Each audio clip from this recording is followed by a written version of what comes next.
Joe Rogan Podcast. Check it out. The Joe Rogan Experience. Train by day, Joe Rogan Podcast by night, all day. And we're up. Chrissy D in the place to be. What's happening, baby? Thank you for having me, my friend. My pleasure. I'm glad you wore that shirt. Oh, yeah. I was going to wear one just like it. Like this? Like No. Miami vibes? Where did you get that? This is from a company called the Roosevelts, RSVLTS, and they sent me a bunch of shirts, and I got that kind of body where I'm like, somebody said once that I had leading man face, best friend body, a casting director, which was crushing, but Casting director said but that an to you? accurate description. Yeah, and I was like, oh, that's nice. So Here's the thing, though. Yeah. You can change your body. You can't change your face. yes, that's the You truth. have leading man face is a great thing to have. Yeah, The rest of it is like workable. I have these like no matter since I've been a little kid, I've just had like these like puffy nipples. Even when I was like skinny and ripped, I just always had just nice nipple fat. And this shirt, what I've learned is wearing shirts with a lot of patterns like this distracts from the nipple fat. I actually was flying out here yesterday and I was wearing this green shirt and I was wearing a book bag, and when I went to the bathroom, my tits were like pointed out like this. I was like, I got to change my shirt. And then I just changed my shirt in the public bathroom at JFK, and then I just threw that shirt out in the garbage. Wow, was that bad? Well, I think I make it worse in my head, probably. I've been trying to be better. You know, like good wolf, bad wolf, like that ancient Native Yes. American thing. I've been trying to not feed that bad wolf. I've been trying to feed the good wolf over the last 2 weeks, but it's harder. It's very hard for me to feed the good wolf because I usually just get up every day and I'm like, you piece of shit, asshole loser, Chris. I honestly think that's better than getting up and going, Chris, you're the fucking man. Yeah, I don't think I've ever said that once about myself in any situation, even comedy. I'm just always like, I just always feel like a dummy after almost everything I do. It's not that, I know it seems like it's bad, but it's not the worst thing in the world because it makes you work a lot. Makes you work harder. Yeah, I always, like today I went to the gym hard, hour and a half, as hard as I could, tried to eat right, stay focused. And I was in there, I did it, but as time is going on, I'm 37 now, I got 3 kids, I'm kind of just realizing like, if I'm going to get in shape again, I'm doing it for other guys because women don't care. My girl doesn't care. Any woman has always been like, no, you look big. You look like a metrosexual Viking or something. You look bigger. But guys are always like, nice tits. I can Really? see that I can see you got back fat. So when I'm like trying to work out hard, Is that a compliment?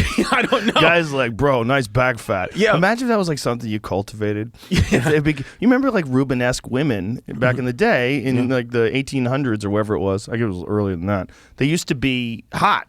Yeah. Big giant ladies who ate a lot because it was rare to get that much food. Well, yeah, I mean, back in the day, I feel like it was if you had a lot of weight on you, it's because you were rich. The rich used to be, and then the poor were skinny. Now it's the opposite. Right, but with the food shortages, what if like getting back fat comes back into fashion? Because like we got food shortages coming according to Biden. If that happens and everybody gets real skinny, maybe like having some back fat will be a thing. People are like, dude, nice back fat. What have you been eating? I'll be one of those hot 40 under 40 guys, just with back and nipple fat. Yeah. It's been one of those things. And you know what it is with me? I think what happens is because I look like I could potentially be in shape, I'd rather just be all the way fat because what happens with me is it's usually a letdown for women because multiple times in my life, I've been hooking up with a girl and they thought this or that about my body. And then I'll take my shirt off with the lights on and they'll go, oof, something like that. Or a couple of girls they will be make like, that noise? one girl, she was like, I swear, one time I was hooking up with this girl and I took my shirt off and she went, oh. And then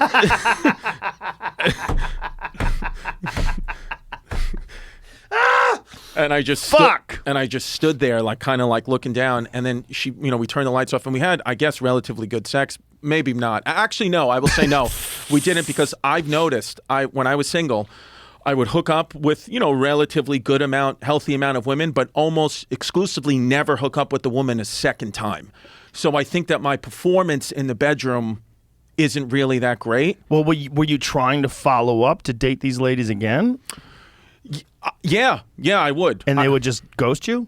Yeah, I was the guy who pretty consistently got ghosted. It got so bad, there's this porn star, Owen Gray. You know Owen Gray? No. He's the only guy porn star I watch. Shout out Owen Gray. Pornhub. He's the only guy. Like, if you looked at my search history, like my girl Jasmine, my mother of my children, my girlfriend, she's multiple times like sat me down and be like, "If you're gay, tell me you're gay." And I'm like, "Why do you?" And I've been like, "Why do you think I'm gay?" And then she's like, "Because when I look at your search history, because we share a computer, she's like, all I see is this man Owen Gray." And I'm like, if you can believe this, I'm watching him to try to learn from him to have sex with you better. And then she's like, I don't believe you. Because he's just a pretty, well-physiqued guy, tatted up. But the way he has sex with these women and goes down on them and kind of passionately makes love to them, I was like, I need to incorporate this, but it really doesn't work. It doesn't plan it. But is it like a self-image issue? Like, what do you think about it as... Well, first of all, every time I go down on a woman, I get a sore throat. So that always? Pretty much exclusively. Why don't you put like a Ricola in your mouth before you do it? I've tried everything. I also have a short tongue.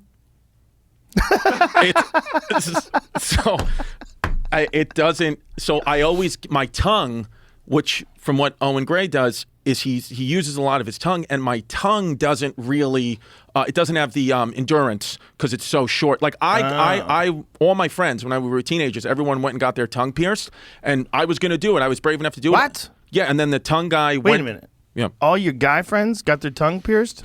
It was a big thing. Me too. You did it too? I did not. Almost all my guy friends did. What happened there? I mean, I was on metal bands, so I've kind of been leaning towards that crowd. That's weird. Yeah. No. Jimmy, you kind of look like John Travolta. Did anyone ever tell you that? Yeah. Do people tell him that all the time? Not recently, but yeah. You do have because I've never seen you. I've heard of you, but there's really no pictures of you online. While I was watching Owen Gray last night, I tried to incorporate you, and I never. But you do have a John, but not. But I mean, like a in shape, good looking. Thank you. Young. What did Gad say? You said you look like Alec Baldwin? No, it was Bill Maher. Bill Maher Yeah. said it. Yeah. Because John Young Alec Travolta Baldwin. now looks like if you and Joe had a baby. That's what John Travolta looks like right now. If you just put John's face on Joe's head. There you go. I met John Travolta once. You guys ever meet him? Yeah, I met him. Yeah. Yeah, I met him at Fear Factor. His wife, Kelly Preston, who's since passed, she was on the show. Oh, wow. Yeah. Yeah, I did David Letterman in 2013, and it was first time on television doing anything, and it was a big deal for me not only get stand-up on Letterman, but John Travolta was the other guest. So I remember like that week, like my mother was just telling all her friends, she was like, I'm going to go see John Travolta on Letterman. And I was like, also like your son is doing stand-up, but she just cared about Travolta. She was like, I can't believe, like she was kept picking out different dresses. She was like, what do I wear? And so I did, and my mom and dad, who were divorced, it was one of the first times, because before I had my first child. So before I had my first child, my mom and dad never talked. They had like a divorce, and they just, especially as I got over 18, they were just like, we don't talk anymore. So it was one of these things where like, it was the first time where like my mom and dad were going to be in the same room. And so it's like all nerve wracking, and I'm about to go do the show. I bought a suit the night before from this place, Joseph A. Bank. It was in like a strip mall in Syosset, Long Island, and it was like 3 sizes too big. So I just had this oversized suit on. I was like really nervous, and I go down, and John Travolta's on the couch, crushing it. He's John Travolta, and then I'm about to go up next to do stand up, and he, the commercial break happens, and he's walking out, and I'm standing there like nervous with my 3X suit, and he stops and he looks at me and he goes, "You have on a beautiful suit." I was like, "Thank you." I was like, "I feel like it's too big." And he was like, "No, it's beautiful." I was like, "Oh, yeah." And my mom's sitting right there fucking dying that Travolta's like looking at me. She's like trying to smell his breath. And so Travolta says to me, he goes, what do you do? What's your talent? I'll never forget. He goes, "What's your talent?" I was like, "Oh, I'm a stand-up comic." And he was like, "Oh, very nice." And then he was like, "You seem a little nervous." And I was like, Yeah. And then he puts his and then he puts his hand on my chest, just puts his hand right on my chest, like right Jesus. Right in the middle. Right in the heart. Right on the heart. No, seriously, like right in the middle. And I was in my head because I was like, I got fat nipples, so I was like, I hope he doesn't think like, I'm not jacked. And then he goes, "Why's your heart beating so fast?" And I was like, "Because you're John Travolta, you're massaging my nipple." And he goes, "Don't be nervous about what you're about to do." And he goes, "You've done it already." And I said, "No, I'm actually going on after you. I haven't done it yet." He goes, "No, you've done it already. It's over." And I was like, "Are you stupid?" No. Are you dumb fuck? I was like, I'm going on next. And he was like, the work is done. And then I was just like, what do you mean? And then the whole time his hand is on my chest. He goes, I'm sure that Mr. Letterman had to vet you personally. I'm sure that you've had to practice this set 1,000 times before you got to this moment. So the work is over. So now you just have to go be in the present. That's your only job, is to be in the present, because the set that you're about to do is done. You've completed the work already. Now it's just living the moment, which is the fun part of the hard part of the journey. But the hard part is over. All these words, and my heart is like slowly going down. Like, I swear I was getting like very, very calm. Wow. And he goes, I'm going to stand right here and I want to watch you live this moment. He goes, this is rare that I get to see this at the level I'm at in my career, to see someone get to begin their journey in entertainment. He goes, I'm going to steer. I want to watch every second of this. I'm going to be here for you. And with that, the Letterman people are like, Chris, you're on next, and give me that little push. David Letterman, this whole time I hadn't even listened. David Letterman was already being like, and our next guest, stand-up comic, making his appearance, making his national television debut on the David Letterman show. I didn't even hear any of that part. I just hear, please welcome Chris DiStefano. And with that, I'm going out. Yeah, look at how big my fucking suit is. Hold on, play it out. Oh, go from the beginning. So you had just been touched by John Travolta. He is in that back corner. Literally, if you look closely, I almost have a boner. And look at how big that suit is. Thank you. Oh, looks good. Thank you. How you guys doing? I'm from New York. You can tell. I put on the New York accent. That was dumb. We don't pronounce our R's. It's not New York. It's New York. Just skip the R always. We don't need to. I don't want to do this to you. Yeah. It's all good. And it's the worst thing ever. I know. Anybody who wants to have like a viewing party with their special, I'm like, what the fuck is that? I don't want to. Explain that to me. I've been invited to those before. I don't ever. I just had a Netflix special come out, Special Weshy on Netflix, and they were like, do you want to do a viewing Congratulations. Thank you. And I was like, do you want to do a viewing party? They were like, do you want to do a viewing party? I said, absolutely not. I said, as a matter of fact, I don't even want you to tell me what date it's being released. I don't want to know anything about it. I won't watch it at all. I'll watch it for myself to, try to get better, but have other people make them do that? Never in a million years. Not in a million years. Just like I don't want you to come to my birthday party. Like, I don't need that at all. You don't need to celebrate me. Well, a birthday party is not the worst thing in the world, but there's something about a birthday party is for everybody.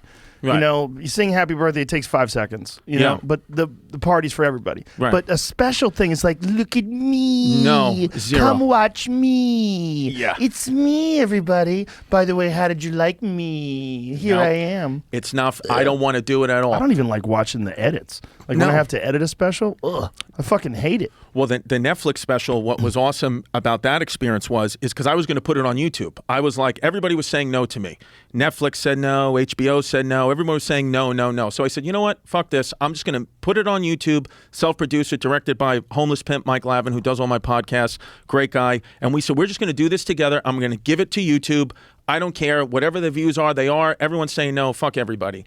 And at the end of the special, I even say, I'm not giving. This is on YouTube. Thank you to the fans for giving me a career here. I'm putting the shit on YouTube. But if Netflix wants to buy it, I'll sell it to you. And then so I just made it, and then we were going to put it on YouTube in like 3 days. And then my agent was like, "Let me just send this to Netflix." And so when we sent it to Netflix, they got back to us in like 12 hours. They're like, "We'll buy this." And then I got on a call with them, and I was like, look, I know it's going to sound insane what I'm about to say. I said, because I absolutely respect you, Netflix. I really, really do. I said, but I'm happy with where my career is now and where it's hopefully going. I said, so I will give this to you, but no notes at all. It has to be as is. Damn. And I said, I know that, and I even said, I know I'm not, a legendary comic or anything like that just yet, and I know that I maybe don't have any power to you. I get that. I said, but I'm so comfortable with just having the career that my fans are giving me with completely avoiding corporations up until now. So I will give this to you, but you have to let me put it up, no edits, and let me keep 15 minutes of it to put on my own YouTube. And that's it. And they were like a little shocked. They were like, are you okay? And then I said, very respectfully, I said, I don't think I'm bigger or better than you. None of that's true. I said, I have the life that I want and the career I want. without you guys right now. I said, so I'm going to continue focusing on that. But I would love to have it on your platform, but I just want the final say in everything. And they gave it to me. And they put it on, and it was on the Trending Now page for a pretty long time. And I think that's because of the podcast fans and the internet fans like pushed it over. It didn't make the top 10 or anything, but I'm, pretty proud of it. I think John Travolta. Top 10 of what? You know how like Netflix top 10, it makes it into the, Netflix does a top 10. Oh, these are the top 10 like most viral shows we have. Yeah, but dude, they have hundreds of thousands of shows. Yeah, I guess that's right. I mean, you can't think like that. I fed the bad wolf again. Yeah, fuck that wolf. Yeah, you can't think like that at all. The top 10, like, why? Why do you care? I know. Well, because I go through phases where sometimes I care, sometimes I don't. Well, I was fascinated by that because you're this good-looking guy. You're a very good-looking guy, and I pay attention to your stuff. And you've all this anxiety talk. And I'm like, you know how many fucking ugly people would be so pumped to look like you? Do you know how many people like your successful comedy career? You've got a family, you got a lot going on. You got all this positivity, but you have some sort of weird thing. I think that there's a thing in me where I always feel like an impersonator, like I'm sorry, an imposter. Where I'm like, but I felt that way since I've been a little kid. Yeah, but everybody feels that way. Yeah, so I think what happens with me, everything. Well, hold on. Do you want me to finish the Travolta story? Oh, sure. Well, I didn't know there was more to it. Well, yeah. Well, the reason why there's more to it is because Travolta. I told you, he kept telling me, I'm going to watch this moment and all that, and it was the most calm I ever was, still to this day, doing TV. Like, I was more calm the first time doing that 5-minute Letterman set than I was doing a whole Netflix special or whatever. I was so calm because of his words. And then when you came backstage, was he naked? When I came backstage, I was looking to see him, and he was gone. And I said to my mom, I was like, Mom, where's John Travolta? She goes, he left immediately.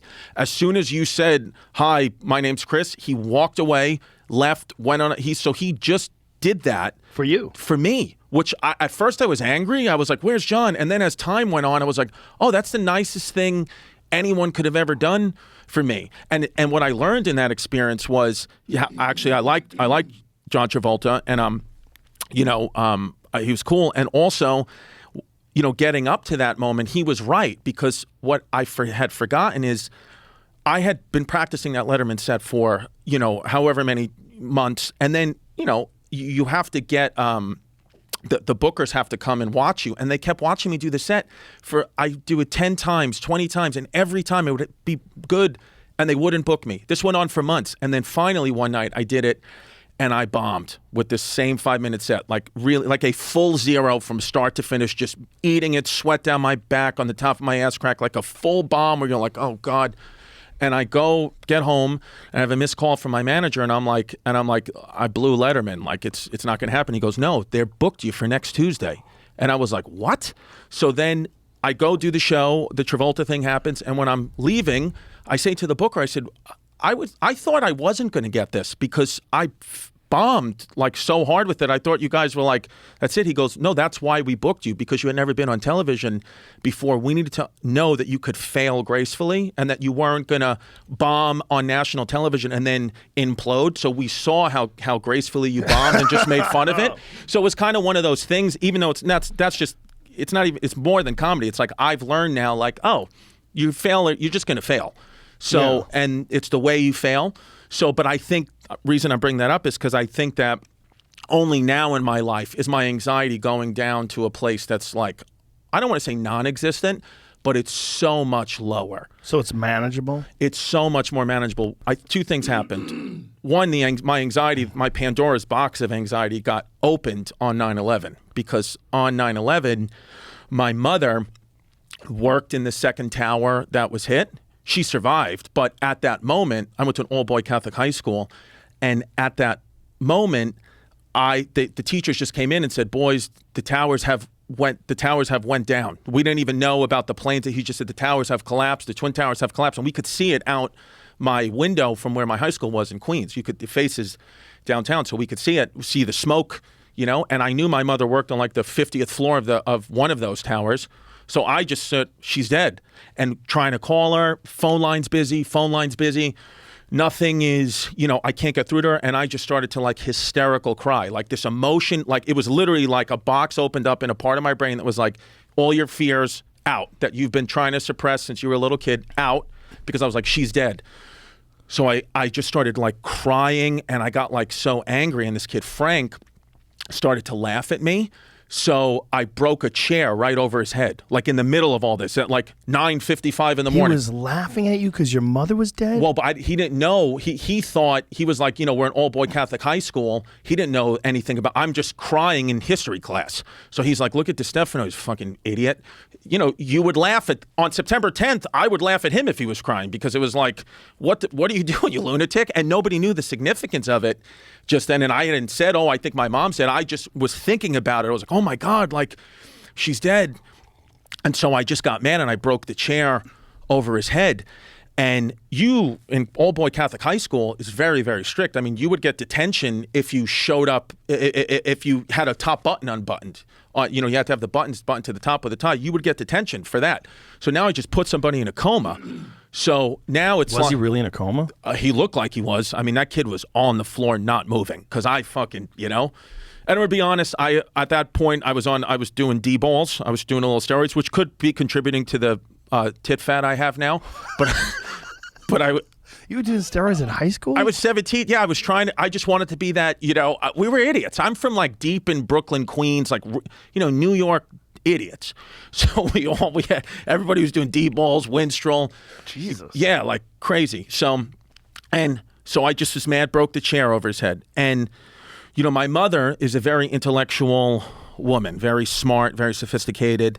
And my father is like a criminal. He was in and out of jail before I was born and when I was a little kid for my whole life. Just in and out of prison, always, guy from the Bronx, Italian guy, kind of one of those guys, never knew what he did for a living. That's how I know, like growing, when I would grow up, be like, I'd hear somebody say, who my father is, who my uncle is. I'd be like, they're probably not anybody, because I feel like have this life a little bit, and I would never share that with anybody. I don't think that's cool. As a matter of fact, it's like sad when you have to like think about like, what are my dad and his friends up to? Did they hurt somebody? Like what's going on? So anytime I would hear that growing up, I'd be like, you're a pussy, you're a wannabe. But the wannabes are the guys you got to watch out for, because those are the guys. A real Italian mafia guy would never probably hurt you unless you hurt them, but these wannabes will like try to prove something. So my father was, I guess, a real guy, and he I got the principal on Tuesday, September 11th, because again I just hit somebody over the head with a chair, was like, you're out of here, DiStefano, get the fuck out. And then I'm like, wow, okay. So I get home, and I'm trying to call my mother. And dude, outside, see, the thing is like living in 9/11, like actually being in New York City there, it's like there was a lot of things that like didn't make the news. Like right away, like again, all-boy Catholic high school, mostly cops and fire in my school, like the immediate like racism that was completely displaced. I saw, like, when we left the school, there was a grocery store, like where everybody would get their bagels and coffees and stuff in the morning. Indian, like Sikh Indian, turbans. Mm-hmm. This kid threw a fucking garbage can right through their window and was like yelling at them, like, you fucking did this, you're going to pay for this. I was like, shut up, dude. This kid, John, I was like, you weigh 110 pounds, you have fucking psoriasis, shut up. What are you going to do? So, but I remember that. I was like, wow, this is crazy, like what's happening. And then going home, trying to call my mother. Can't get in touch with her. And then I'm just preparing. I called my aunt who worked in Brooklyn, and she's like, my mom has 4 sisters. She's like, every one of your aunts, everybody checked in with me besides your mother. We don't know where she is. And I was like, oh my God. So I get home. This is like 3:00 in the afternoon. I get home, I run up the stairs, because all I want to do was like go lay in my mom's bed and like smell her scent, or just like I was like panicking, and that's what I want to do. Is like, if I can smell my mom, then she's there. Like my sense, if I get the senses of her, she's here, and I'll calm down. She'll calm me down, even though in my brain's telling you she's dead, but just smell her.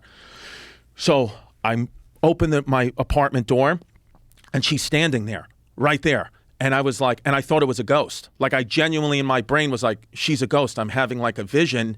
And I went to go hug her thinking I was going to hug through her. And then it was her. And I was like, and then she had blood all down her knees. And I was like, oh my God, like what happened? what? She was like, I got out of the building and then we walked across the Brooklyn Bridge and then I got on a bus. She's like, and I fell off the bus in Brooklyn. I was like, you escaped 9/11 and then you fall off the bus in Brooklyn? She was like, there was a pothole there. So she has blood. And I'm like, and then right away I turned into that kid, John. I was like, I'm going to war for you, Mom. You know, like that anger shit, you know, the Winstrol anger, the D-ball anger. And so I didn't tell my mom, though, that I just crushed, you know, that Frank might be dead too. I didn't say that. And then Wednesday, all of school is closed. So, you know, I'm just thinking about shit, what's going to happen on Thursday if school opens. All of school is closed. And all New York City schools were closed. And then Thursday morning, I got a decision to make because the principal had said I was kicked out. So I was like, you know what, I'm just going to go to school. So I go back to school and I try to walk in like nothing happened. I was like, maybe they forgot about that. It's a national tragedy. And then Brother Rob is right there. He goes, DiStefano, get the fuck out of here. You're still expelled. I was like, all right. I mean, the country's at war now. I mean, my mother fell off the bus in Brooklyn. You're still going to expel me? And he was like, you're expelled. I was like, how's Frank? He was like, you're expelled. I was like, okay. So I'm like, shit. My mother's all upset, of course. She's still shaking from 9/11, as many people were. I'm like, I got to call my dad. And again, my dad, great guy, my father, really great guy, but, you know, a street guy, like a Bronx real street guy. So I call my father from a payphone and I'm like, Dad, you know, I'm sorry, like I let you down, but you know, on Tuesday, I was just worried about my mom and this kid started laughing at me. I was crying and I broke a chair over this kid Frank's head and now they threw me out. They threw me out of school. And he goes, did anybody see you do it? I was like, yeah, I did it in front of the whole class. He was like, okay. He was like, I'll be down there in about 30 minutes. I was like, he lives in Staten Island. You know, traffic to Queens at 9:30 in the morning would take like 2 hours to get there. Somehow he shows up in like 45 minutes. I'll never forget, wearing like a New York Yankees batting practice jacket, like a Dunkin' Donuts coffee, huge, chain on, just ready to go. And he goes, you do everything I tell you to do. I was like, okay. So you need a meeting with a principal, you know, of a school, especially any school. But we walk into the principal's office to the secretary, and the secretary is like, can I help you? And my dad's like, yeah, I got a meeting with the principal. And she's like, you're not on the list, sir. He goes, I'm going in. And then he just opens his door, and the principal's on the phone. And my dad goes, can I speak to you? Can we speak to you? I'm Chris's dad. And the principal's like, you need a meeting, sir. And he goes, and your son's expelled. And he goes, okay. And then he hangs up the principal's phone. He just puts his fingers on the receiver. And he goes, you're not on the phone anymore, so we can have a conversation. And I was like, oh, my God. So it's all true. So I'm just sitting there like, okay, this is bad. So my dad goes, very calmly, my dad goes, listen. He goes, my son allegedly hit somebody in the head with the chair. And brother's like, it's not alleged. We saw it. He goes, it's allegedly. You don't have cameras in here, do you? And he was like, what? He was like, no, but there's witnesses and the kid's in the hospital. He goes, I'll take care of the kid in the hospital. Don't worry about the kid in the hospital. He goes, you can't throw my son out of school. You just can't do it. And then my brother Rob is like, we have to throw your son out of school. He just put somebody in a coma. And he goes, no. He goes, listen, you're not going to throw him out of school. It was a national tragedy. He got emotional. Don't worry about it. And he goes, don't throw him out of school. And brother Rob says, I'm throwing him out of school and there's nothing you can do. And then my dad rolls like a wad of hundreds at Brother Rob. And he goes, don't throw him out of school. And Brother Rob goes, you're going to bribe a man of God? And my dad goes, I lost God September 21st, 1979. That's like a date that's like burned in my head. I'm like, what the fuck? What does that date mean? And then look back, he was in prison at that time. So I'm like, I don't know what happened. Maybe there was a shower situation. Maybe something went down. I was like, I'm not going to ask my dad. But I was like, September 21st, 1979. Wow. Like he said that shit quick and with full eye contact, no blinks. I was like, all right, Dad, you should go to therapy, but whatever. We're here now. And so my dad says to Brother Rob, he goes, listen, he goes, don't throw my son out of school, okay? There has to be another way. Let's talk like gentlemen. There has to be another way. And then he says to my father, he goes, sir, are you stupid or something? He's expelled from school. And then my dad looks at me, and he looks at Brother Rob, and he goes, Chris, did he just call me stupid? And I was like, you know, it sounded like it, Dad, but, you know, he's a man of God. I'm sorry. I was like, no habla inglés. And he goes, do me a favor, Chris, lock the door. And I was like, what? He goes, just lock the door. And so I got up and locked the door. I didn't know like what else to do. I was like, I felt like I'm fucking going to get hit here too. Like I've never seen my dad like this, just angry. So I get up, I lock the door, and he goes, "You really offended me with the words you've chose to call me." He goes, "It really hurt my feelings, actually." He goes, "So now you have two options." He goes, "The second option really sucks for you. I would choose the first." He goes, "The first option, just put my son back in school, okay? Easy breezy, no problems asked. I'll sign whatever forms you want." He goes back to school. He goes, "The second option, and again, this one sucks for you." He goes, "I'm going to come over there and I'm going to break both your kneecaps." And he goes, "You may think I heard that line in a movie." He goes, "I'm one of the guys they write the movies about." He goes, "I will," and this is funny. He goes, "I will call 911 right now." He goes, "I will give them my address, my social security number, whatever." He goes, "Because I'd rather go to prison for the rest of my life and be back with my friends than you throw him out and me have to listen to his mother's fucking mouth for the rest of my life that he got expelled from school." He goes, "So either way I'm in jail, I'd rather be with my buddies. So the choice is yours." And then white as a ghost, Brother Rob was like, "Okay, well, let's put him back in school." And he goes, "Simple, easy breezy." He just kept saying easy breezy, my dad. I was like, "Stop saying easy breezy." So he kept saying easy breezy, and my dad, and he goes, "What we'll do is he gets detention before and after school, and he's thrown off the basketball team. Does that work for you?" And Brother Rob was like, "That works for me." And I was like, "That doesn't fucking work for me. I want to play ball. I don't want to go to detention." And my dad's like, "No, you hit somebody. It's not good." He goes, I didn't raise you to be that way." I was like, "You just threatened to fucking kill somebody in front of me. What are you talking about?" And he goes, "I didn't raise you to be that way." And then that's what I did my senior year, before and after school, every day, no basketball. And my father and Brother Rob actually became like friends at graduation. They were shaking hands, friends, everything was all good. And it was one of those things where like my dad, he's not that way anymore, but growing up, like my dad was just that guy. He was like right intention, wrong move is the best way I could describe my father. And now that I'm a father, I want to take some stuff from him, but, be more of the right intention, right move. Because my dad, he genuinely was coming from a place of love when he was like, "I'm going to hurt this principal because they're hurting you," but obviously the wrong moves. But he just grew up in a time when it's like, you wanted to get something, you got violent. I'm very not violent. I'm like a very big pussy. Grew up around my mother, kind of anti that. But, the anxiety, I think, comes from that. The Pandora's box was, my mother's a very nervous woman to begin with. The 9/11 thing happened. I thought she was dead. It opened up all these emotions to like, how will I navigate life if she is dead? And then my not being as tough as my father was like, well, how do I protect her? How do I protect any woman in my life?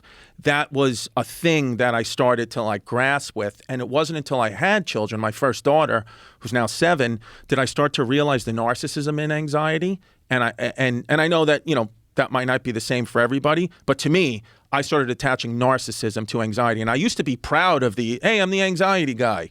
I look like I don't have anxiety, but I have anxiety. But now when people bring up, "Oh, you have a lot of anxiety," I almost hate that version of me. I'm almost like, that guy was very, very weak.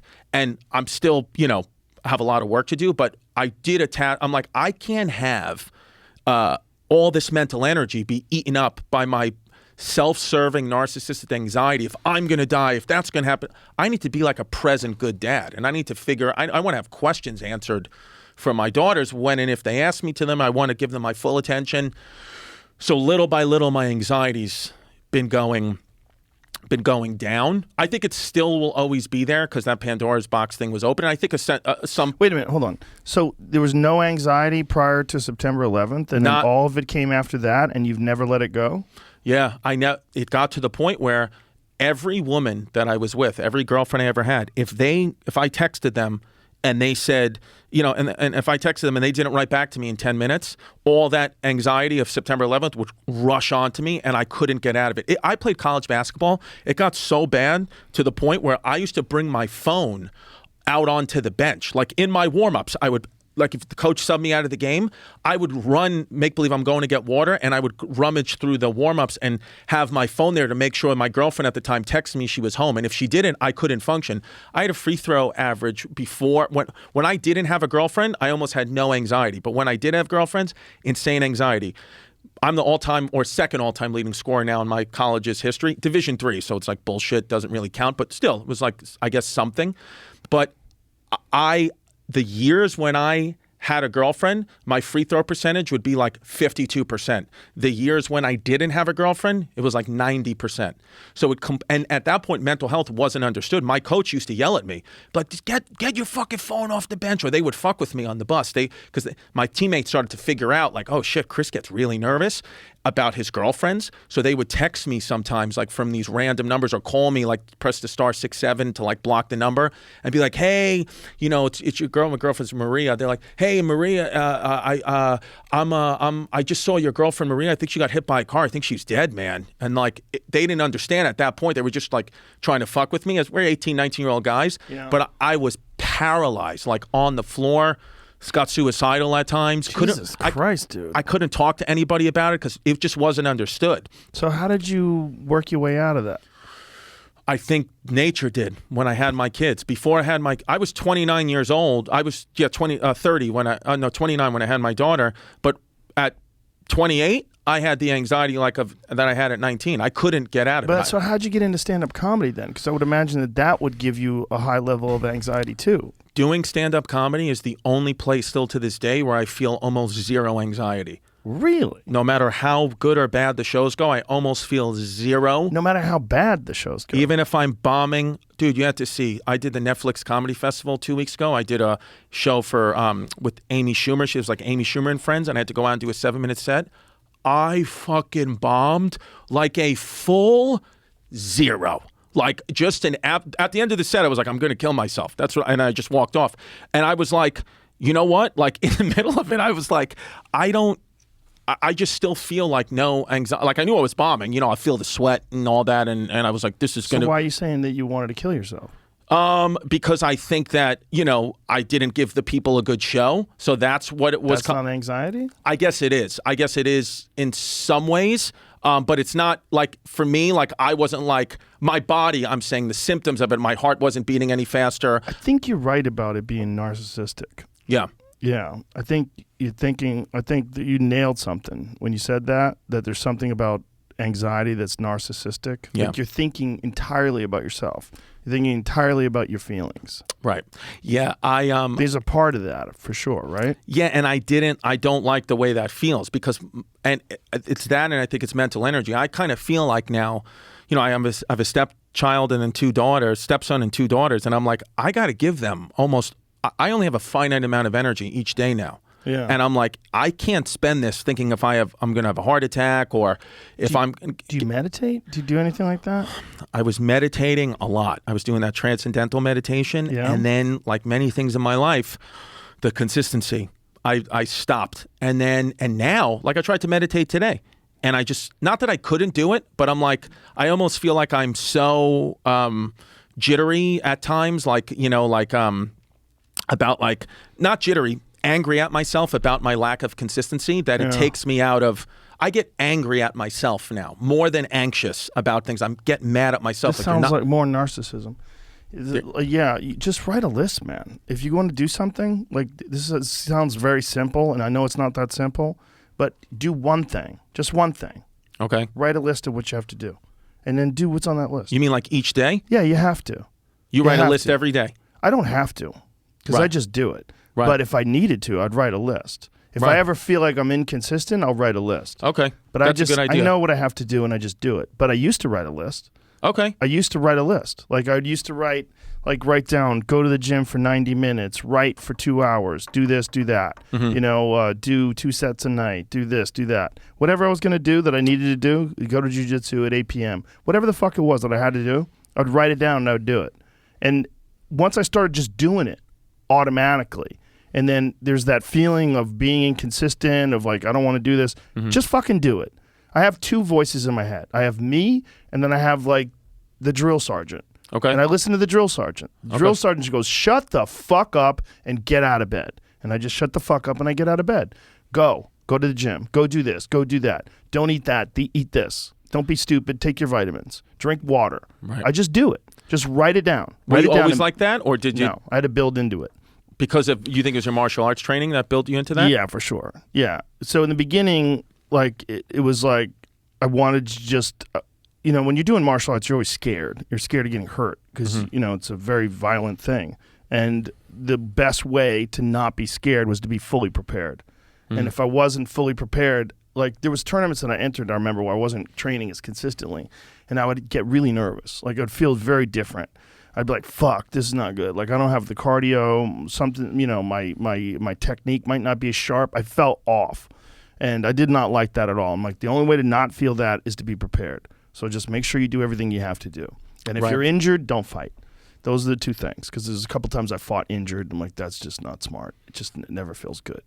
Right. Yeah, I think the prepared thing is a huge thing. I feel at times, I guess I never really equated that, where it's like the more prepared I am for something, the less anxiety or stress I have about 100%. it. 100%. So it seems like you're on a good path, but a lot of this stuff, what I'm saying, the reason why I'm saying you're correct that it's connected to anxiety. You're thinking about yourself. You're consistently thinking about yourself and your feelings. Right. Instead of just thinking about the world and thinking about experiences in life and just living in the moment. You're thinking consistently about your feelings and about worries and fears. And that's the two wolves. That is what you're aware of what it is. Yeah, and at times the change is difficult for me, but I don't know if this is gonna, I don't want to say fix it, but help. But I get very conservative Irish Catholic mother, listens to the government. What the priest says is the thing we do. What the president says is the thing we do. Alcohol is okay because it's legal. Weed is not okay because it's illegal. Like that's how I was raised for a very long time. So for, and psychedelics and all those things, I'm very, very late to the game with even thinking I could do that. Because I was always told, if you try any drug, it's going to mess with your heart. You're going to, this is how I was raised. I wasn't raised with free thinking parents, so to speak.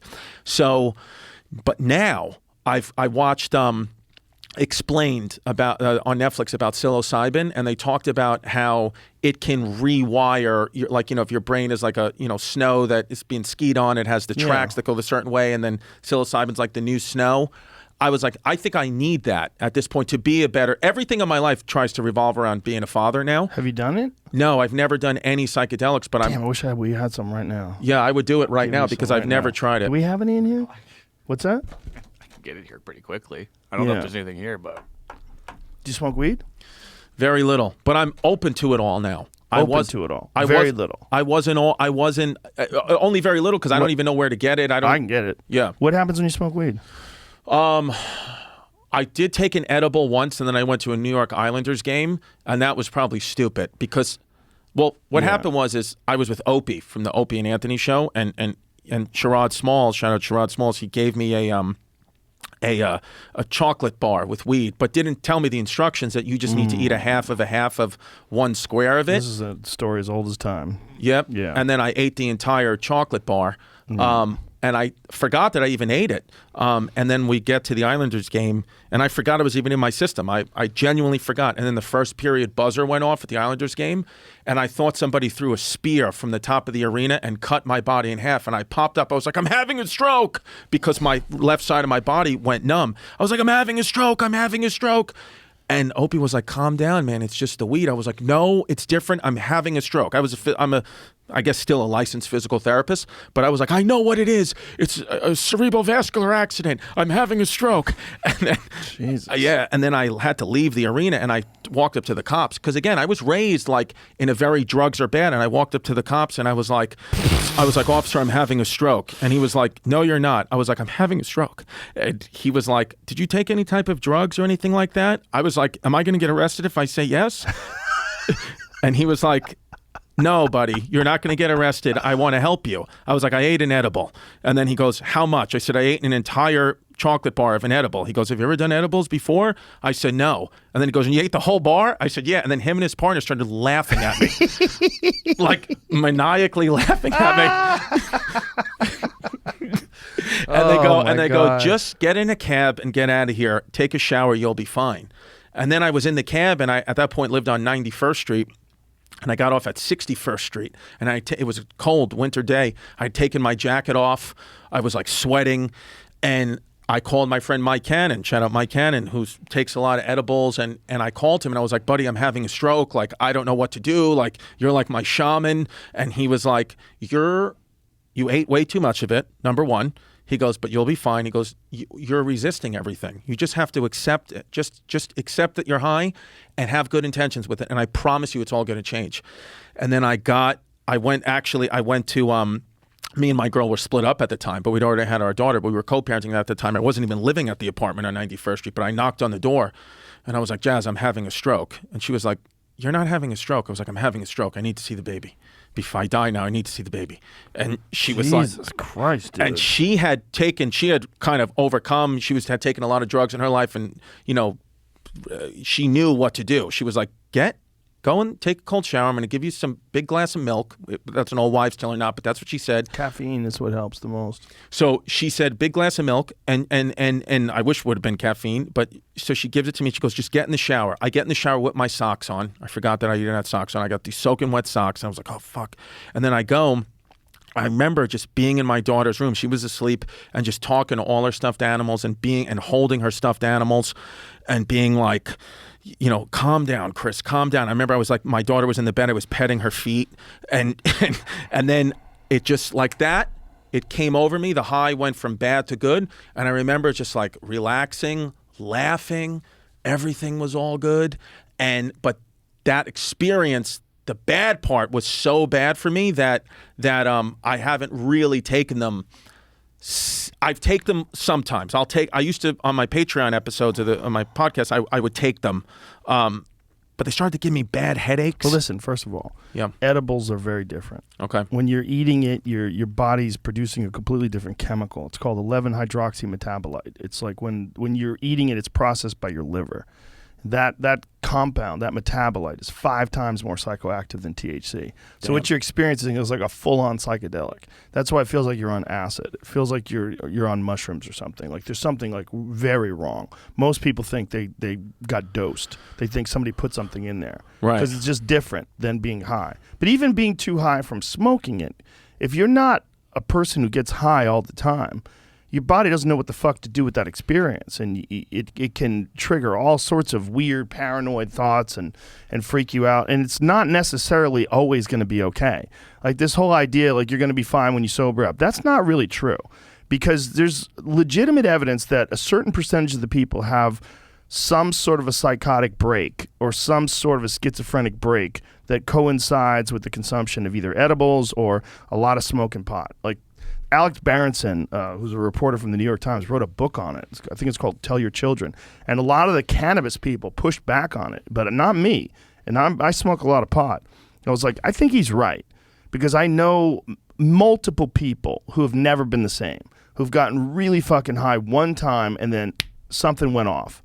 And I don't think it's something that people should take lightly, because I think most people come back from it, but I think there's certain people that have schizophrenic tendencies that if they do have what you would call a breakthrough edible experience, like they're eating 250 milligrams or something crazy like that, which is, for Joey Diaz is a normal Tuesday, but for a regular person, that'll send you into the fucking dark realm.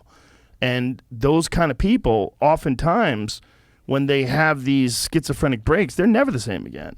I know multiple people, 2 people that are close to me, that are not the same after they've had like severe marijuana experiences. So should I do drugs or don't do drugs? Do you have schizophrenia in your family? Do you feel like you've ever had a schizophrenic moment where you're worried and paranoid and think that everybody hates you and the government's out to get you, or you hear voices in your head? Or no.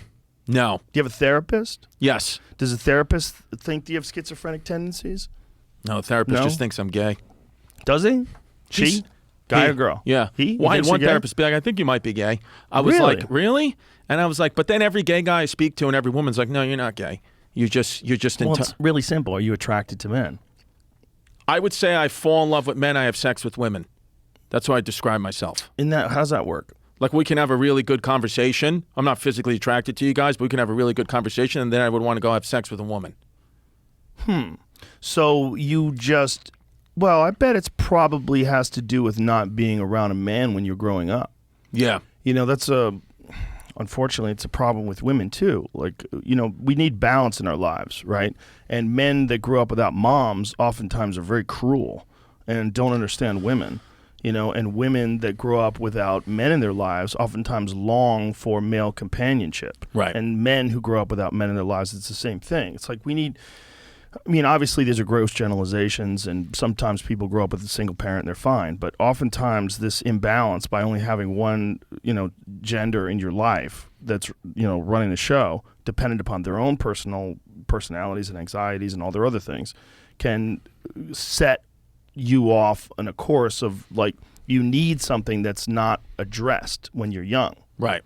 I also grew up in a neighborhood where it's like if you were into learning, or pretty much if you were into anything other than sports or cars, you were gay. Yeah. Like that's, you know, like I know every state capital. When my mother would get mad at me and I'd get punished, she would lock me in my room from the outside, which is kind of crazy now that I think back. But she would make me just recite the state capitals or read about history or read from an encyclopedia. And I mean, sometimes it'd be like 2 hours. And I would, you know, like stop reading the encyclopedia because I'm like, there's no way this lady's still listening. And then like 2 seconds go by and she would be like, continue, Christopher.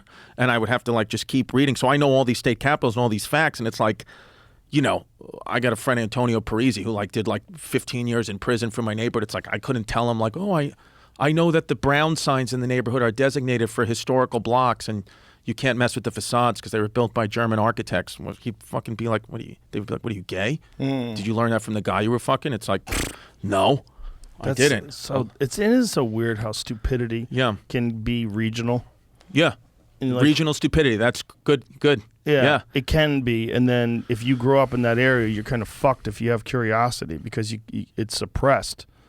It's suppressed. The idea that somehow or another that information and learning could be a weakness is hilarious. It's a thing. So stupid. It's a thing that I grew up with big time. Where like even when I first started doing comedy, because it was in the arts, they were like, "Of course you do comedy, cause you fucking like microphone, you like long things by your lips, you know, things like that." I was like, "You're a dumb fuck."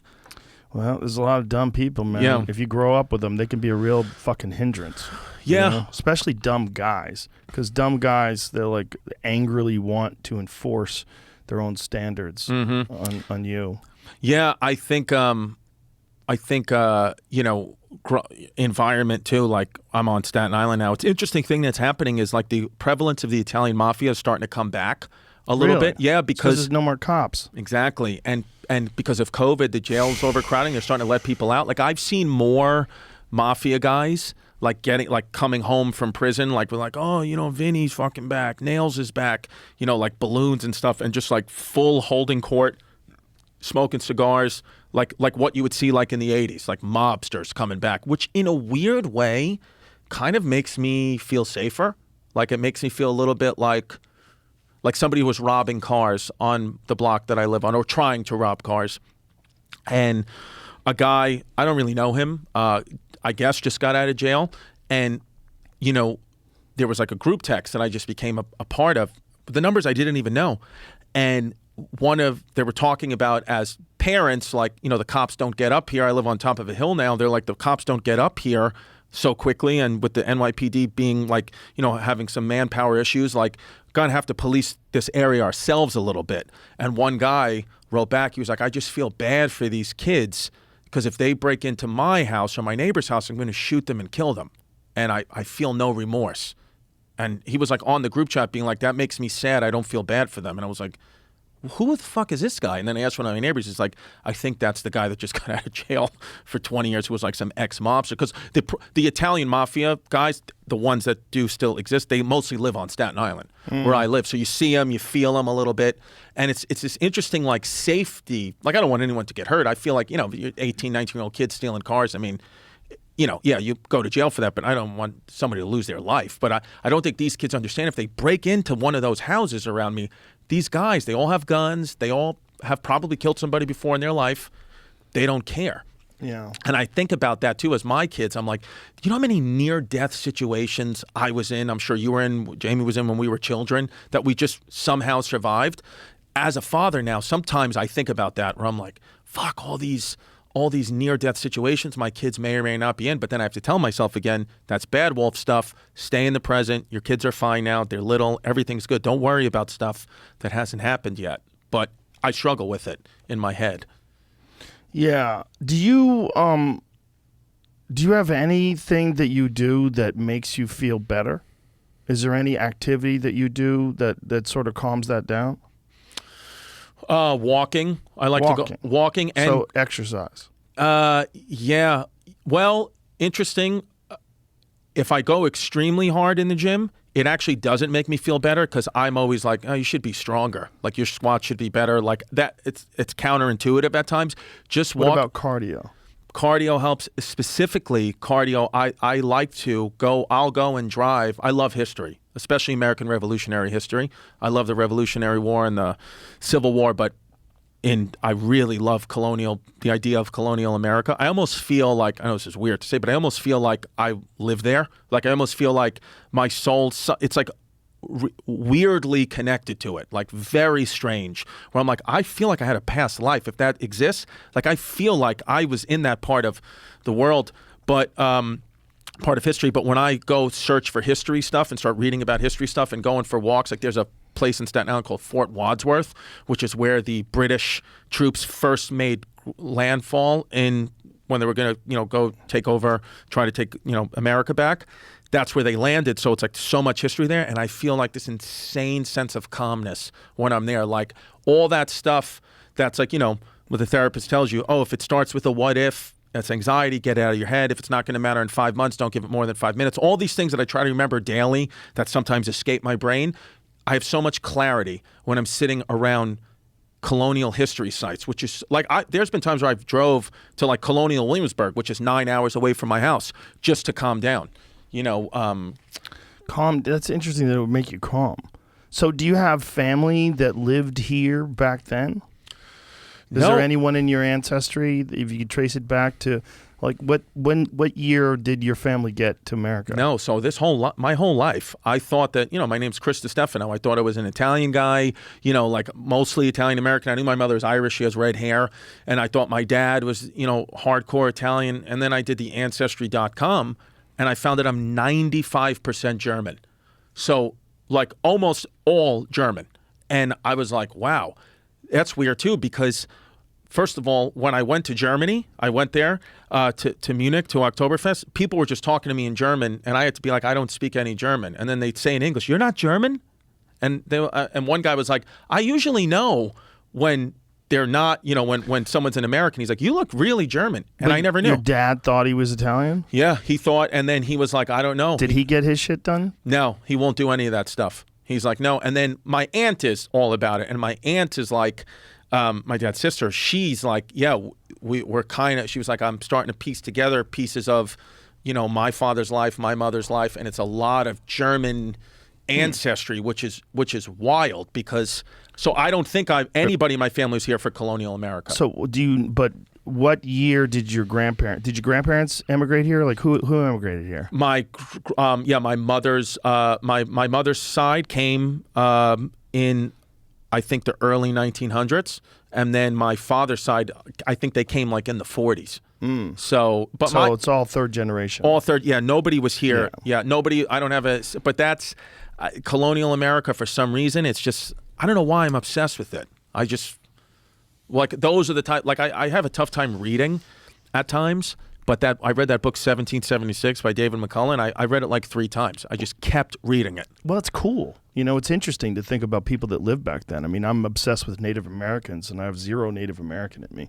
Nor do I have any like feelings that I have like some past history of Native American, ancestry that I've, Yeah. But who knows? I mean, who knows what genetics carry, right? Like the idea that there's a lot of things that are in your DNA that have come from many, many, many, many, many generations ago. Like, for instance, like why are people afraid of snakes? Or spiders. Like arachnophobia is a real thing where someone will see a spider and be fucking paralyzed.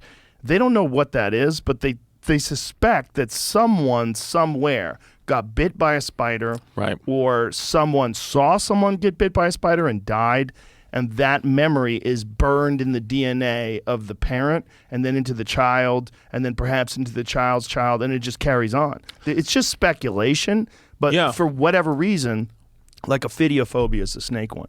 Like why? That's what it is? No. Yeah, arachnophobia is arachnids.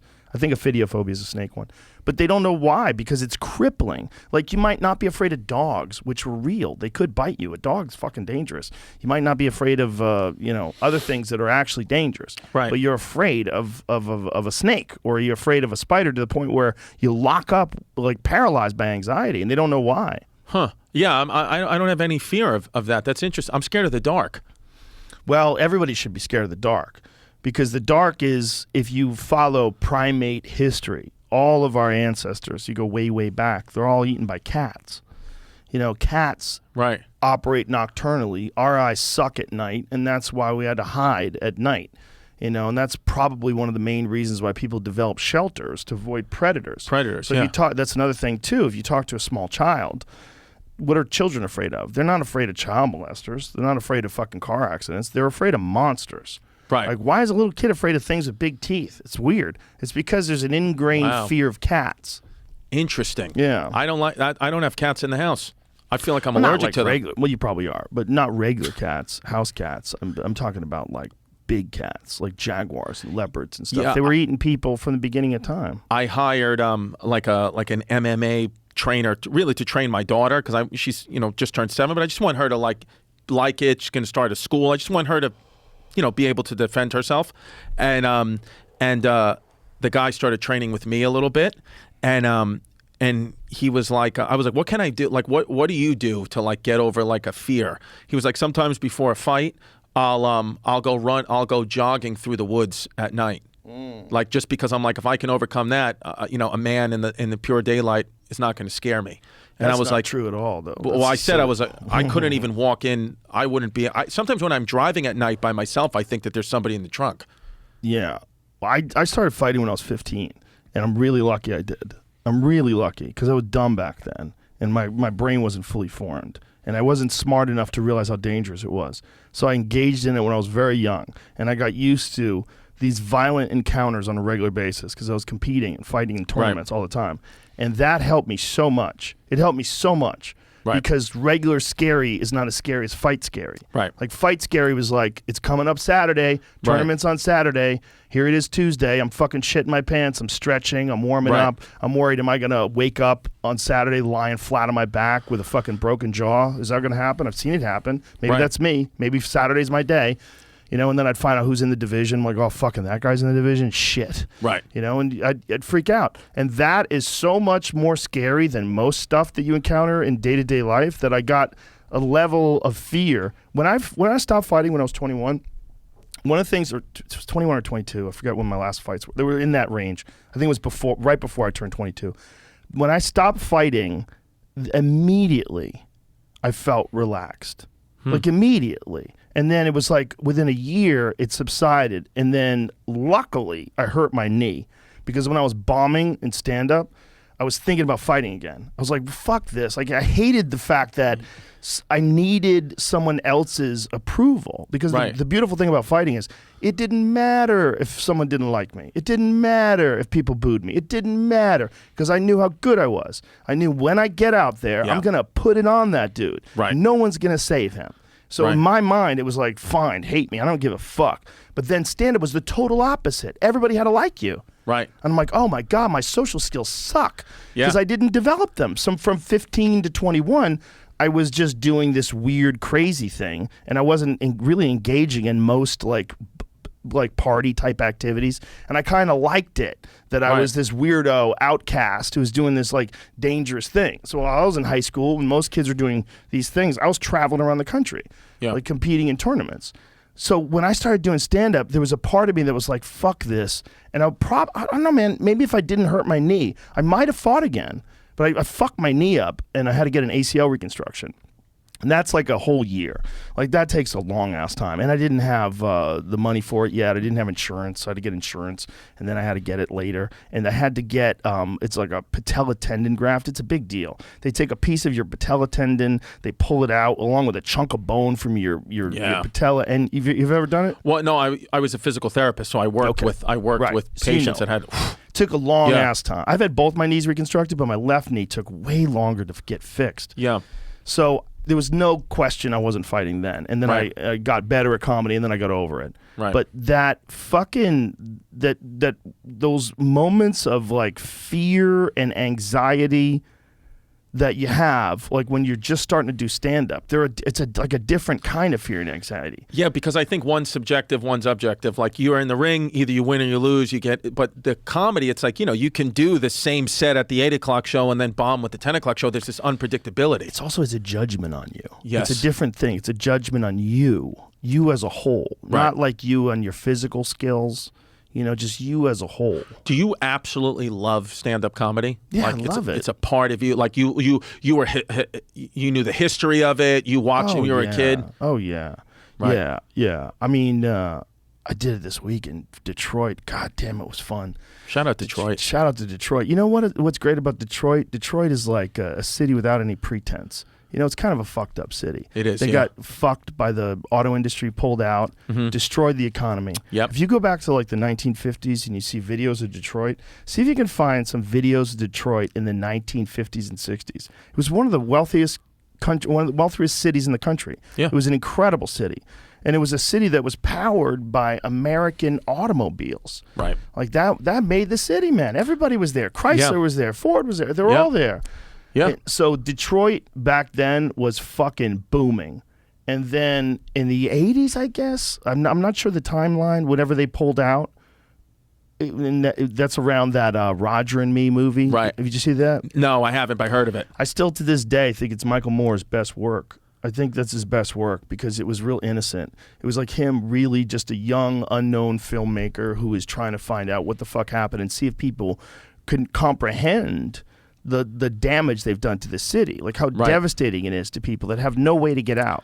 Yeah, and there's good comedy there too. I mean, I did that yeah. Royal Oak Theater, and the people are just so happy. But when you got like a fucking economically fucked city, those people are the ones who need the laughs more than anybody. Well, like you think, I mean, if you ever look at old pictures of like Iran, like Tehran, Iran, like in the 50s, 60s, it was like booming and beautiful, and there was not like, nobody had to wear any headdresses. Right. Like it was a beautiful, vibrant place. It's only like, everything goes through like, like you said, like a history, like, like Detroit, it does feel like it's coming back a little bit now, They feel like it too.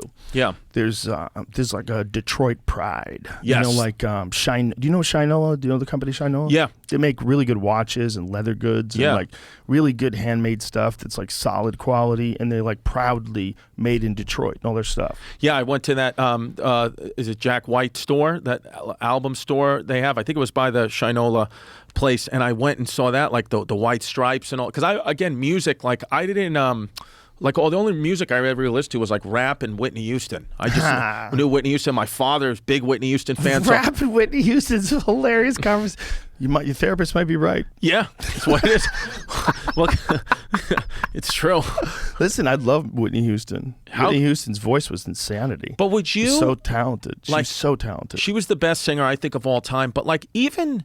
Like when I see people, and hey, whatever people want to do, when I see people like lining up outside to like get something or like get in a concert, like I never ever in my life wanted to do that. Like I never wait in line for a concert. Like get there early for sneakers or get to SNL the night before. Like I never had an ambition to camp out for anything ever in my life. Like, okay, let me ask you this: what if they figured out a way to bring someone back to life? What if they could bring James Brown back to life, like James Brown from 1969. You can go see him live. Honestly, if they brought Whitney Houston back to life, I wouldn't wait in line for the concert. You wouldn't wait in line. What if I would there try was to get tickets machine? on StubHub. What if it was a time machine and it could put you in like a little hamster bubble, in them little hamster wheel things? Okay. And it could put you, so like you wouldn't affect anything, but you could be there for like Muhammad Ali versus George Foreman in Africa. Honestly, I think I'd rather go back in time and just watch Benjamin Franklin fly a kite. Oh yeah. Do you think that really happened? No, I don't think. I think I would do that for sure. Like if I could go back, really back far. Yeah. How far would you go back? Like if you only do it once. If I could only, literally the only Yeah. time I could do it is one time. And you know a lot about history. You used to be one of the co-hosts of History Hyenas. Shout out, yeah, History Shout out Hyenas, to great History show. Hyenas. Very Giannis good Pappas. show. Very good. And Giannis is awesome. And Yeah. by the way, Giannis has a new special out right now too. It's Yes. really fucking funny. Yeah. And it's on YouTube. What is it called? Giannis is something mom? Something? Oh, Mom Love. Mom Love. Yeah. Yes. Yeah, Giannis, one of the best stand-ups I ever was he's around. Fucking truthfully. awesome and super Yeah. super funny guy and Yeah. super smart guy, rather. Yeah. So you know a lot about history. So if you wanted to go back to a particular point in history, if you could only go and watch it once, and maybe you could be there for 24 hours in this hamster bubble where you just you just stay in this one thing, you can't go anywhere, you don't interact with people, but you get to experience what life was like. See, I think there's, a lot of people I know might want to go see the pyramids. They might want to go into that time. And I think that time is fascinating, truthfully. But I think for me, I genuinely would want to go back just because I feel such a connection to it, to specifically the Battle of Brooklyn in August of 1776, because I would, number one, want to see, I think about, I want to know when I go to another city, I don't ever really go to the tourist attractions. I do just to do it, but I want to go see how people like me live in other cities. That's what I'm fascinated to about history. I know how George Washington lived, that was well documented, but how did, the gay anxiety girl dad live in 1776? How did what did I do back then? Would I have been a soldier? So I would like to go to the Battle of Brooklyn where I live, where it happened in Bay Ridge, all those shops and stores I know now, see it completely just in the farce or whatever it looked like in 1776 and see what really happened in these battles, because the winners write the history books, but see what actually really happened, because I think that, to me, that the watching that battle, because there's a story in that battle, the Battle of Brooklyn, where they say George Washington, we were going to lose the war right in the first month, but then a fog came in and kind of blanketed the Narrows, it's called, like the Hudson River, and George Washington was able to get all the troops, like 80% of the Continental Army we had, back across the water and into New Jersey, or else we would have completely lost and be speaking British right now, potentially. Speaking British? I know. It's a different language. Yeah. And so they spelled tires wrong. And governor wrong. Do they really? They put a U in there? They put a dumb U in there. The tires is always weird to me. We made it. First of all, we invented the tire, didn't we? I think so, yeah. I Probably in Detroit. I would like to claim America as being an inventor of the tire. Because was Henry Ford the actual inventor of the automobile? I have no idea. No, right? He the process. The process of construction. Yeah. Interesting. Oh, like production, like a production process. Yeah. Interesting. I just wish. Who invented the tire? In 1846, Robert William Thompson, a 23-year-old engineer and Scottish entrepreneur, filed a patent in France for a wheel called a leather filled with air. Wow. This is the very first tire. No shit. He figured out a leather tube filled with air. What a fucking genius idea, because everybody uses the tire. Right. Who would have ever thought, it's hard because we need something that's durable, right, but we also need something that's got some cushion to it. Right, how about make it hard on the outside and put air in the inside? It's the lightest shit ever. Yeah, because you would think, they made the wheel. They've had the wheel for thousands of years. It's like, just put leather on it, fucking dummy. Leather tube, leather filled tube with air. That's a genius move. Genius move. That's because give it a little cushion. Can you change tires? Are you good, though. Comfortable with cars? Yeah, I can change tires. Yeah. I fucking got to learn how to do that too. Well, I worked at a gas station for a little while, and I had a bunch of friends who were gearheads, and I learned from them. And I had a really good, in high school, we had a really good auto shop. And the guy who, I wish I could remember his name, he was this cool old dude who only liked Mustangs. Nice. I'm sure one of my friends will text me afterwards. I still have some friends from back then. They'll remember this guy because he was a legendary auto shop teacher, and he had old Mustangs, and he'd make you work on them. And they were all like Bondo boxes. They were all complete shit boxes. But yeah. He would buy like the shittiest 1965 Mustang, and he would redo it, and he was always driving it to work. And the fucking guy only loved Mustangs. He loved old Mustangs. and he would just work on them, and you would like appreciate it from him. Yeah, because you were hanging out with him. Yeah, see, it's a beautiful like circumstance environment thing. My guy like that was this guy named Scotty Karate, who lived in the neighborhood, and he was just a lunatic, old school alcoholic guy that you would give him $1 and he would do any trick you wanted. He would he would backflip into glass. Everybody had guys like that, right? Yeah, he would jump off a fucking awning. Oh my God. And he's still alive. That guy's still alive. He never got COVID, never got monkeypox. He's just alive in a nursing home in a wheelchair. Truth, I got a video sent to him the other day. Shout out Scotty Karate. Wow. But you know, I was around cars like a lot when I was younger. Right. It's better to hire somebody who actually knows what they're doing. I know. They're doing a tire now that doesn't have air. It's really interesting. It's a tire that the outside of it looks like a regular tire, but then the sidewall of it, it's like honeycombed. It's like some kind of a material that compresses and comes back. So instead of it being air, so it can never get punctured where it runs out of air. See how it looks like that? Whoa. Yeah. So those things compress, and it essentially has the same effect as a tire with air in it, but you can see right through it to the other side. Like, look at what it looks like in the profile. It's weird. Well, like, it's weird that we're all kind of living through the point now where it's like even stuff from the 90s, which is whatever, 20, 30 years ago, looks really old. So like 30 years from now, like... That makes so much more sense. That's a way better thing. It's a way better thing. I don't know anything about cars or tires or anything, and even I'm like, that's a better idea. The only thing that I don't know about is whether or not it could match it in terms of performance. Because there's a thing about pliability that actually looks fucking amazing. Because there's a thing, I don't know how let's find out how good they are. There's a thing about pliability. It's like that's why they have low profile tires, right? Like low profile tires exist so you have the minimum amount of give. So on a racetrack, okay, you know, you want a low profile tire, and you want like a stiff suspension. You're going around this smooth. You don't want a big ass like 1970 Buick tire. No, it's too much tire. Right. There's too much give this way and that way. Right. So the question would be, can they get that to the same optimal range that they can with air? Right. If they can do that, then that's way better. I started watching that F1 Drive to Survive on Netflix, and I was just like, race car driving, I want to do that. And then I realized you have to be 160 pounds max to get into that car. Have you ever gotten into a race car like that? No, but I would imagine it'd be like a jockey, that it would be beneficial to be light. Yeah, I was like that thing, like I didn't realize like how fast. Have you ever been to one of those races? Mm-hmm. You've been to them, to like went a to the Grand Formula Prix. One. Out here in Austin, there's a racetrack, Coda. We went and watched. It's crazy. And it's like they go so fast you can't even see them, right? Wow. It's wild. But they can't put tires like that we just saw on those cars. I don't know. Maybe they can. Maybe they'll be better. I mean, who the fuck knows? Yeah. But it seems like just the fact that you can never get a flat from a puncture, just like a simple run out of air thing, that seems crazy that we're still reliant on not running out of air. Well, do you have run flats? You know about run flats, right? What's a run? No. Run flat's a standard production tire that you can drive up to 55 miles an hour. So you can take a drive on it. Here's a FAQ on it that Hold on, because we're in the middle of one thing.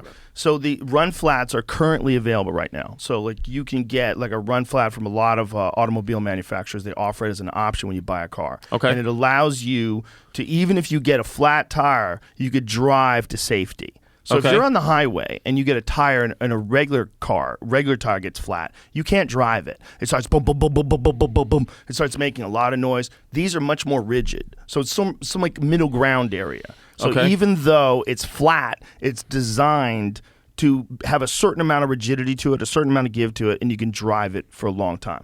But those cars generally don't perform as well. And that's what I was getting to when I'm talking about the give of tires. Those don't perform as well as the tires with air in them. Right. Yeah, it's I think all like on racetracks, I mean. right. No, but listen, that's the thing. It's like it's all that tire stuff sounds amazing to me and interesting, but again, I just don't like. I just get in the car, I just get in the Toyota and drive it. I don't know. I wish I knew more about this. Yeah, but this is how you know more. You just look it up. So, Jamie, pull that article that you had it up. doesn't say much more than what you just said, actually. Is it? Oh, the same thing It was about the just saying performance. It's comparable to a run flat tire. Right. For and performance. so, but run flat tires, I'm not incorrect about that, right? They're not as good I in don't terms know. of, like, they're fine for regular everyday driving. It's probably preferred, actually. It's makes sense. So you Right. be on something that doesn't, but if I think, it's like dorks get into, like, and I'm a dork, I'm saying me, guys like me that get into cars, like, oh, the new one goes 0 to 60 in 3 seconds. Like, what are you doing? Are you racing? Yeah. Like, why? That's not going to matter. There's so no for reason the for that. most part, like, what a run flat tire, the benefit of it to me Right. seems fucking huge. Right. You don't have to, like, stop on a highway and be fucking in danger Yeah, or that's it, drive on a rim. Dude, I mean, I feel like that's how people get hit by cars. They're changing a tire. 100% happened to a kid of mine I went to high school with. Died. He died because he was changing the tire and he got hit by a car. Changing his tire, he got hit by a car. And at that point, nobody was even texting and driving back then. Yeah, this was in the fucking early 90s, I believe he died. I remember I don't even know if I got a text message. I might have actually got a phone call. Probably got a phone call. You got a letter. Yeah, but it was when someone from your high school dies like that, you're like, oh, God, and he died that way? He was always a smile. I think of him smiling in the hallway. I know a kid in my high school who used to sleep over my house all the time. I remember one time he slept over my house. He was a great basketball player. He was like one of those kids. He was like 5'5", but he could like reverse dunk. Unbelievable b-ball player. Yeah, he was a great player, this kid. And remember one time we woke up in the middle of the night, sleeping in my room or whatever. I was sleeping on the floor. He was sleeping in the bed. And he was in the middle of our hallway where my mom even woke up. She was like, honey, are you okay? To my friend. And he was like, I see these little green men. It's like crazy. I see them everywhere. It's like wild in this house. And she was like, okay. And like, we never thought anything of it. It was late 90s, whatever. Like, oh, a guy sees green men. Well, whatever. Made fun of him about it. We were joking about it, whatever. Fast forward 10 years later, we lose touch a little bit. He went to the Queen Center Mall, went up to the 5th floor, jumped off right in the middle of a Saturday, just landed on like the Cinnabon cart, dead. And when I was reading the news, I got the chills because when I was, of course, to see, unfortunately, that a friend committed suicide. But when I was reading the newspaper article about it, that's how I found out. It was in the New York Post. They go, witness said, this man, whatever, 27 years old, leaped off the 5th floor of the Queen Center Mall, and he was saying that there's little green men all over him, and he just needs to get them off. And I was like, that kid had schizophrenia or a major mental health issue when we were teenagers, and I didn't even know. I didn't even think about that little green men moment until I read that article. But I was like, whoa. Dude, I had a conversation with this guy once, and I've known him for a while, always friendly with him, always normal.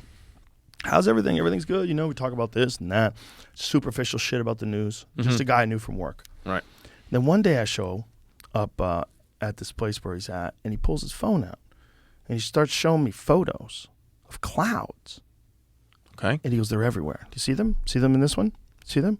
See them in this one? Mm-hmm. And I'm like, is this guy doing a bit? Like, what is this? Right. Right. And he goes, and I go, what do you think those are? He goes, they're definitely from another world. He goes, I'm being watched. It's some sort of an unidentified flying object. I don't know what the purpose is, but it's constantly in the clouds, like following me everywhere. He's fucking dead serious. So I'm like, how are you certain of this? So I'm trying to be nice, but I'm also trying to like ask questions. So I'm like, how are you certain of this? And he goes, it's plain as day. I just know it is. And I look at his phone. I go, can I see your phone? Mm-hmm. He shows me the pictures. It's like hundreds of pictures of clouds. Hundreds.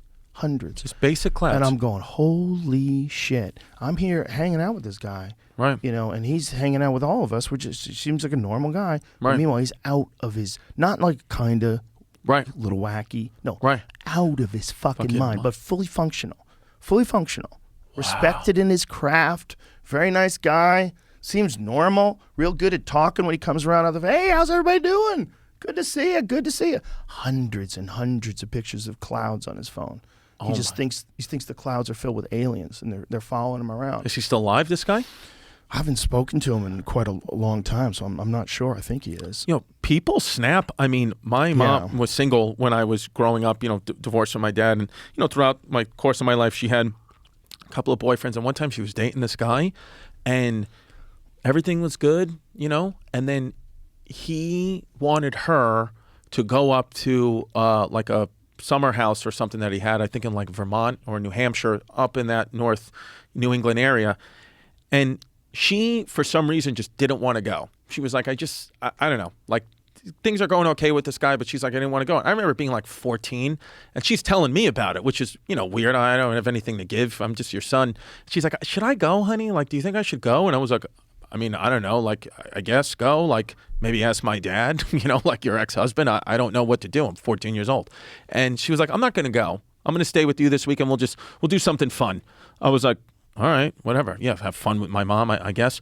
So whatever. We just went for pizza, video games. And then like a week later, she's on the phone with, like, I guess police or something from that area. And she's answering all these questions like, no, I didn't want to go and all these things. And I'm like vaguely hearing it. And then she said he like got so pissed off that she didn't want to go. Like he felt like rejection from her that he went and killed some couple just sleeping like in their cabin in New Hampshire, Vermont. And like, my mom's like, I could have been like, that guy was I would have never in my life thought that guy was capable of that.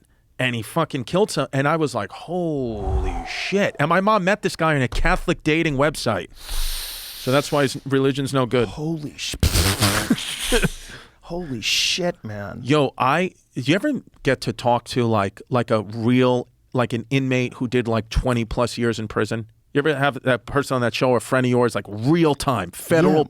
Yeah, I've talked to quite a few. Yeah. So in my family, it's actually my girlfriend's uncle, Jerry. We call him TT Jerry. He's transgender. Now he's a woman. She doesn't care what you call him, pronouns. He's very fluid. But it's interesting. It's my girlfriend's godfather and my little baby daughter's godmother. It's the same person. TT Jerry. It's wild. And he's on your podcast all the time. Comes on my podcast all the time.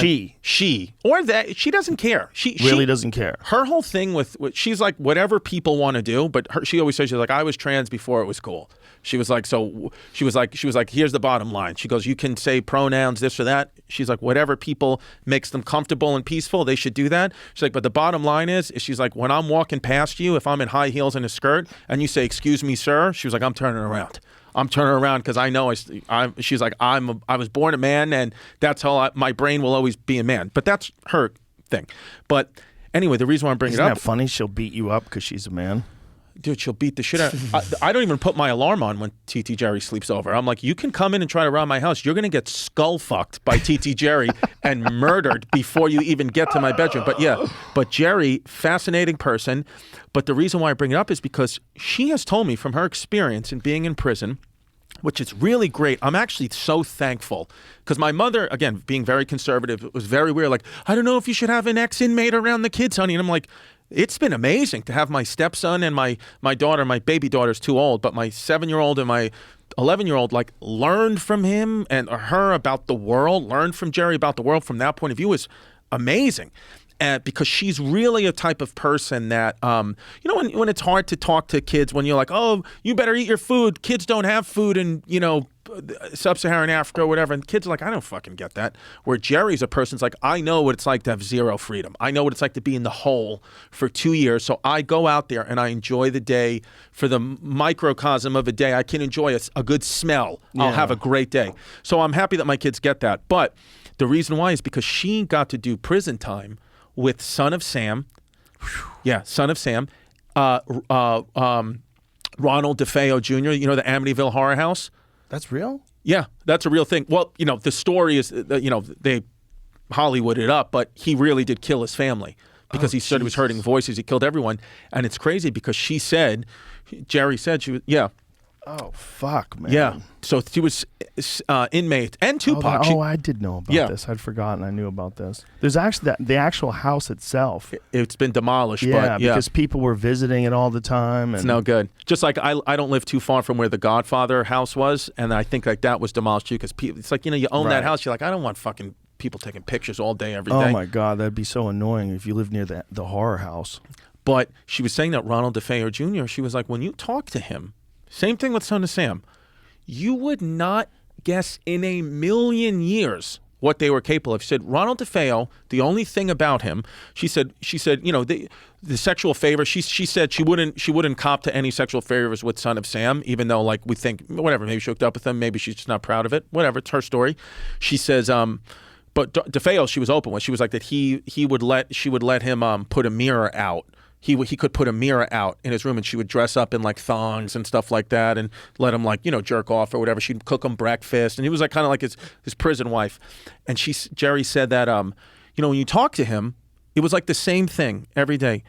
Everything would be normal about him, but except if you ever brought up his crimes, he would never even get mad at it. Never. He would only look at you as calm as can be and be like, I just wish I killed my grandmother. I just didn't kill her. And if I would have killed her, I'd be okay. But I didn't kill her, and that's the thing that keeps me up at night. But anyway, how's your day? What's going on? Like, so Jerry was like, that's what it was. And he said David Berkowitz, this was fascinating with David Berkowitz and Son of Sam. I was like, whoa. Because when she came on my podcast and started talking about it, the documentary about the Son of Sam, which on Netflix, did you ever see that documentary? No, I didn't. So it was about Son of Sam, but it was really kind of saying that, yes, David Berkowitz killed people, undeniable, but not all those people, that he was part of a cult that was running out of some place in Yonkers. And it was like this cult that was killing people. But the police at that time, in that summer of '77, there was so much heat on them at that time from the public to find this serial killer because he was terrorizing them. They were like, we got to pin all the murders on this guy. But there were more murders, similar fashion, after Son of Sam was already incarcerated.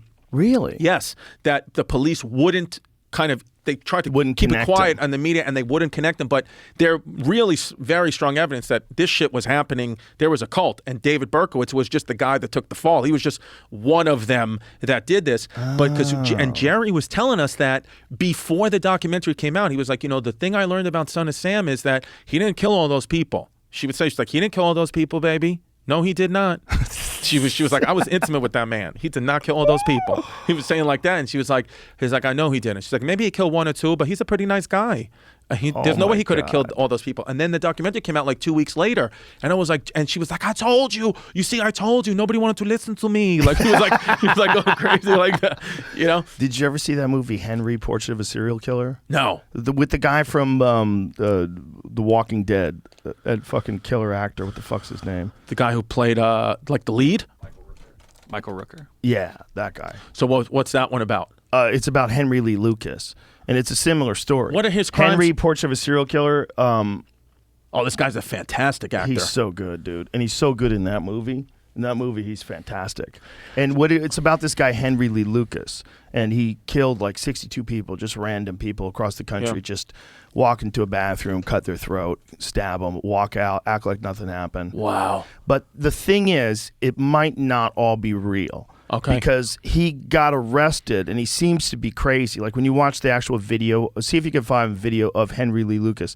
I think they just asked him, did you kill this guy? And he's like, yep, killed him too. Yeah. I think it's one of those. Just cop to it all. And I think they pinned a bunch of unsolved cases on him so that it would like look like they solved them. Right. I don't think they were being very discerning with whether or not his stories were totally accurate. It just seems like there's some real controversy as to whether he killed that many people. All those it's people. like 60 plus people. One I'm forgetting who it was. Yeah, so here he is. Oh yeah, I've seen this guy before. Actually, a killing machine. A killing machine. A killing machine. Good talent. Known serial murderers approaches the record of Henry Lee Lucas. Henry Lee Lucas has killed 100 women, at least 360 people. Lucas was a drifter who murdered at random During an 8-year spree. Either they found the world's worst serial killer, or it was the biggest hoax in American criminal justice history. I would give him a pencil. He would sit there and draw pictures and describe what they were wearing, how they were killed. Shootings, strangulations, knifings. I've killed them in every way there is. Lucas was confessing to any unsolved murder put before him. I started getting calls from law enforcement all over. People say, why? Why are you doing it? It was making him feel as though he was contributing. They didn't treat him as a killer, but as a friend. Uh-oh, you got the handcuff? Henry never lived so good. Every day brought him a strawberry milkshake. It was like he was a movie star. From that point, it went to hell in the handbasket quick. What I'd been believing for all these years was Henry did it. There is not one shred of evidence to show that Lucas killed my mother. The police work was So less than we're competent. gonna not watch the whole trailer, but so that's basically the gist of the idea of the story, was that he probably didn't kill nearly as many people, but he probably killed some. So I guess at that point you might as well, if he already had prison, he was already in prison for They life. were just tagging shit on him. Because I think in prison, right, it's like a different system in there. Like it might be beneficial for him if he was in jail for life to just be like, yeah, I killed all these people. He might get more clout that way. I don't know. I think he's just an insane person. Oh yeah, and loving the attention, and so he's confessing to all these things. But the point is, it's kind of like the David Berkowitz thing. Like he probably wasn't responsible for all of them. Right. But even more crazy than Berkowitz, really, when you find out the numbers he's talking about. Yeah, I don't. Do you think you could kill someone, like not in a situation where like they're attacking your family? Do you think like you can for no reason? Yeah. Why would you want to kill someone for no reason? No, I don't even want to think whether or not I would kill someone for no reason. Do you think you could kill them if they were like somehow got in your house? Yes. And well, you could do it. Yeah. Would you kill them with a gun or the bow and arrow? Whatever's nearby. I do it, not a bow and arrow. That takes time, man. You got to draw that thing back. That's stupid. Or the crossbow, I meant to say. Yeah. I mean, bare hands. Could you do it? Walking Dead. If you had to, yes. You would do it. Oh yes. Yeah, I guess I'd do it too. Of course you would. If you're protecting your child. Yeah, protecting the child. You wouldn't even realize it was over until you were over like a broken watermelon that used to be their head. Right. You wouldn't even realize it. If someone was trying to harm your family, you'd black out. You would go fucking psycho. Yeah. You would. It would be animal-like. Yeah. You know, and if you know how to fight and you're a big guy, I'm sure it would be terrifying. Yeah. I guess you're right. Yeah. No, I'm right. Yeah. I'm 100% right. Yeah. You think even if I'm like, oh, I don't really know. I mean, I box a little bit, but if I was like, even if the guy was, if you thought someone was trying to harm someone you love, you would I'd fight to the death. You would be out of your head. You'd be out of your head with violence. Now, what about war? What if you got drafted tomorrow? Do you think you could just do that? Because you think you could just drop in a war zone tomorrow? We're getting drafted. It's it's World War II. I think most people, if you're in a war, whether or not you would perform well, that's obviously that's a different story. Whether or not you could keep it together under the insane pressure of gunfighting, right? But most people, I think, throughout history that have gone to war have kind of adapted to that this is life now. Life is war. Right. They come back and they're destroyed by it and devastated by it. But right. You know, it's a fucking super insane aspect of humanity that's existed forever. So I think, unfortunately, most people have the capacity to kill people in war. Right. I think, obviously, the softer your life has been, the more, the less adversity you've experienced, the harder it would be to do anything hard, anything difficult. And war is the hardest thing you could do. I was listening to some things, like a very old man said, I saw it on Instagram the other day, like this guy was like, I think he might have been like 100, so lived through World War II, and he was saying, there's a chance. He was like, he was saying he feels rumblings of what it was like in Europe pre-World War II now, because he said, I feel rumblings of it now. He said, because if you would have told someone in 1930, if you would have told a Jewish person in 1930, 1935, even before Hitler came to power, hey, in 10 years from now, or 5 years from now, your guys are going to be in concentration camps, they'd be like, what, are you crazy? Right. Like, yeah, there's anti-Semitism, but it's like a tolerable level, which sucks, but it's there. But like, we have jobs, we have lives. Like, the society at that point was like, as, progressive as it was now. Like, everything, nobody saw that coming. But the guy was like, so he was like, I feel like the reason why you didn't see it coming, maybe it was World War I then, you didn't see it coming, is because you were living in peacetime. He said, we've been living now in too much peacetime. He said, because when you live in so much peacetime, that's why you never want to go to war. He said, when you live in wartime, that's why you know the horrors of war. So he is like, you understand, like, you will get over your differences a lot quicker because you know what war is. He said, our generation now, these people, we only know peace. He said, and then the war is going to begin and you're going to beg for peace and it's too late. And I was like, holy shit, that like hit me in a place where I was like, yo, I've only lived in peacetime. Yeah, like for real peacetime. We're involved in something that could get hot. It really can, right? This Russia-Ukraine thing can get hot. We don't know what the fuck's happening. And then I saw something today where Donald Trump has that Truth Media. Yeah. He's got the Truth Media. And somebody said something about civil war, and he re-truthed it. So that's what you do? You re-truth things on Truth Media. So he re-truthed someone saying something about civil war. Right. Like we're in danger of having a civil war, or what does he? What did he say? What was it? I just Can you show it to us? well, the first one I clicked was behind a paywall. I know I saw it on Twitter, so it must be true. So he retweeted Lara Logan retweeting the president of El Salvador. Saying Okay, this. so someone says the most powerful country in the world is falling so fast that it makes you rethink what are the real reasons. So this is the president of El Salvador says this, and Laura Logan, she retruths that, Okay. and then someone else posts a comment that says civil war. Mm-hmm.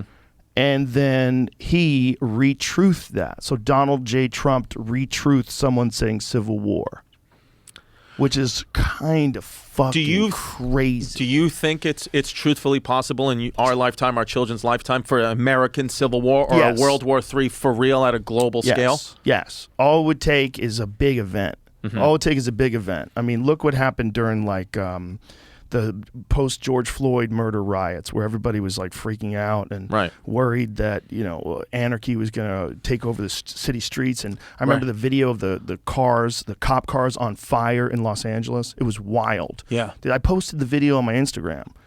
It was videos of like there was like several cop cars on fire like the night of the riots. Right. And that video, I remember thinking, like, imagine seeing that video 10 years ago.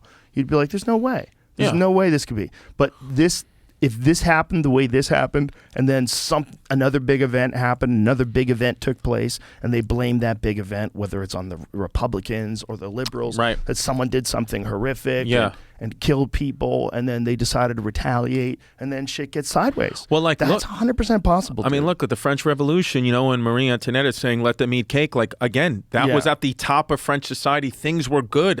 They were, at that time, as good as they are now. And then what happened? They cut the king's head off because the wage gap is so big, and they feel that a little bit now, too, where it's like, poor people are getting really, really, really poor, especially now, and then rich are getting very, very rich. Not just that, but what about the supply chain problems where they're running out of baby formula and shit? That stuff freaks people the fuck out. That is one of those things. When I was in a Walgreens the other day, shout out Walgreens. I was there and I saw empty baby shelves, empty shelves of baby food, and my daughter's about to be 11 months, so she's drinking regular milk now. But I was like, if this was 6 months ago, like, what do people do? Like, what do they do? What do you do?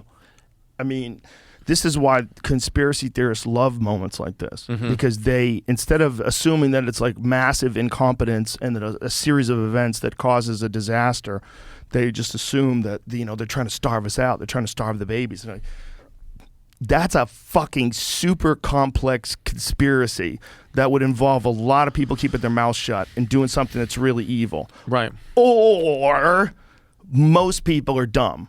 Right. And then they have these jobs and they fuck this up, and it gets to a point where they've made this disastrous miscalculation or a series of events have led to a shortage in baby formula. Isn't it more likely that it's that? If you see how fucking goofy people are with almost everything. Yeah, I think, like, just now, as because it feels like this is like an age of like conspiracy where like science is more dominant than religion. It's kind of like, as a matter of fact, Giannis, and when we talked about this on History Heinous, he used to say something I never thought of, but he's the one that mentioned it, where he was like, there was times when religion is more prevalent than science, and like kind of just get stuck in the mud at like Middle Ages. You're just stuck in the mud. Nothing really no advancements really happen because religion is dominant. He goes, but now science is dominant and religion is down. Religion's getting a beating and science is dominant. So the world's moving very fast. Yeah, but not just that, but science is connected to a very specific ideology. Right. It's connected to a progressive ideology to the point where like there's some aspects of science that get compromised by ideology. Right. Where they don't want to even examine whether or not things are, whether it's beneficial or non-beneficial, whether it's dangerous or problematic, because they don't want to run the risk of like offending a specific group. Right. Yeah. Like that whole like thing where it seems like everything's black and white now. Like where it's like you either do the things in the order or the person can't let you on. When it's like the person who's in charge has to make an example of you. Where it's like we live in this gray world. Like my daughter was at a birthday party the other day, and we're in the amusement park, and you had to have wristbands. The kids had to have wristbands, right? And so get on, all the kids are getting on with the wristbands, and one dad, the adults had to have tickets, and the girl, she had a wristband, but he also had another little kid who wasn't part of the party, and he had a ticket for her, but he didn't have a ticket for himself. So he was like, can I just go on with my daughter?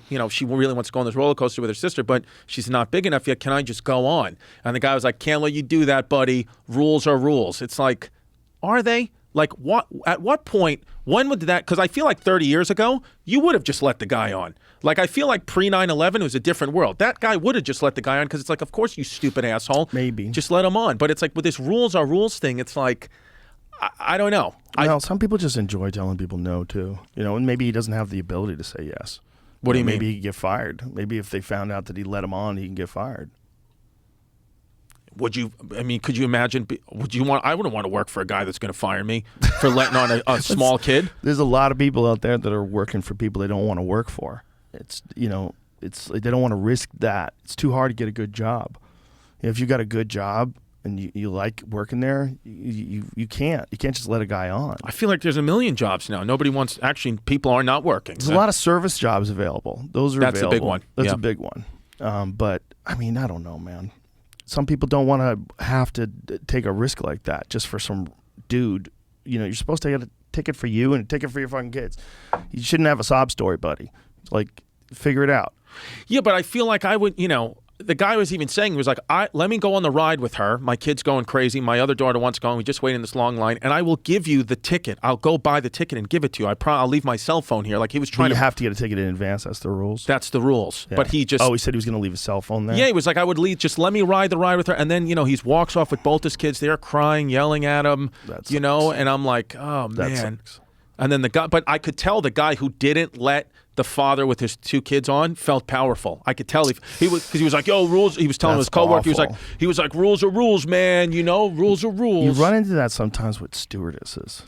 Like if you ever had like a coach seat and been treated really shittily by some lady. Like, I didn't even do anything yet. Yeah. Why are you communicating like you're a school marm? One of the best things I've ever seen in my entire life, and I'm so happy it wasn't secondhand. I'm so happy I was genuinely there to see it from start to finish, is I was flying somewhere, and I was in the first class section. I was up there. It was like a short flight somewhere, but it was, first class. It was only a few bucks more, so I got it. And I'm up there. And there's a guy in first class who's being like such a dick, like from the beginning, like a dick. Like, he was asking the flight attendants like ridiculous questions. He was like, do you guys have, he wanted like a fresh mozzarella salad. And she was like, we have what's in the menu. Like, like he was being that. And you could just tell he was like, every time the guy would try to climb over him to pee, he would like look at him like obnoxiously. And the flight attendant was a woman like in her 50s, very sweet woman. And he, they take your jackets, your sports coats or whatever. And then when pilot comes on and says, hey, we're to the initial descent, whatever, she starts handing out the jackets to the people. And then she's handing his jacket to him. And he goes, there's a crease in my jacket, lady. There's a crease in my jacket. She goes, sir, I'm so sorry, but, there's money jackets in here. And I'm sorry, we'll do what we can when we land, but, whatever. So polite. And he goes, unfucking believable. Crease in my jacket. And he's like looking around at all of us, and we're like, gives a fuck about your dumb jacket. So he keeps on, and she's sitting in her bucket seat by this point, like where I can't see her, but she's there, and he could see her. He goes, this is unfucking believable. He goes, I'm gonna have your head on a plate for this, to this lady. And he keeps cursing at her, and it's so beyond uncomfortable where you're like, oh my God, like, just shut up, guy, it's your jacket. Shut up. Out of nowhere, we might be truthfully like 1,000 feet off the ground. Like, we're going to hit 500 miles an hour on the landing zone, on the runway in less than a minute. All of a sudden, you hear the belt buckle unbutton. She gets right in his face. She goes, shut the fuck up. I will break your fucking arm. Shut your fucking mouth, sir. Shut the fuck up. Whoa. And then goes back down, and the first class cabin and some of the start clapping like that. I never in my life have seen anything like that. Come to find out, when we're getting off, the pilot makes an announcement. He goes, so sorry for some foul language from Sandra. He goes, today is actually her last day, She's retiring today, and there was a bit of an incident, but she did 30 years of unbelievable, exceptional work for Delta. So let's give Sandra a round of applause. And the whole plane just clapped for her, and I was like, and this guy felt like such an asshole with his dumb creased jacket just on his lap. And then he got off, ahead of me. I was like row 3. He was in row 1, and he's trying to make a complaint, and they're like, sir, you'll do it at the information desk. We have to get off this plane. This plane has to turn around. And I was like, wow, they're like shuffling this guy out. Like they had his back. So they had her back, the flight attendant's back. And it was like that poetic. I've seen poetic justice like that twice in my life. That sounds amazing. Yeah, it was. That was one. And then when I was a kid, I should have gotten into mixed martial arts back then because I saw something happen that was wild. My dad was taking me to a Knicks game. 1995, 96, I'm a little kid. My dad's taking me to the Knicks game. Game's great. We're going home. My dad would always take me on the subway all the way back home to where I live with my mom. And we're on the train, maybe 10:30 at night, and there's a man and his wife and their daughter sitting in between them. And you could tell something's wrong. Like she's holding her ears, right? Like she's in pain, looks like she's in pain. And this group of teenagers get on, or maybe guys in their early 20s, and they're being like insanely loud. They're like kind of just causing a ruckus on. It's New York City subway, shit like that happens all the time.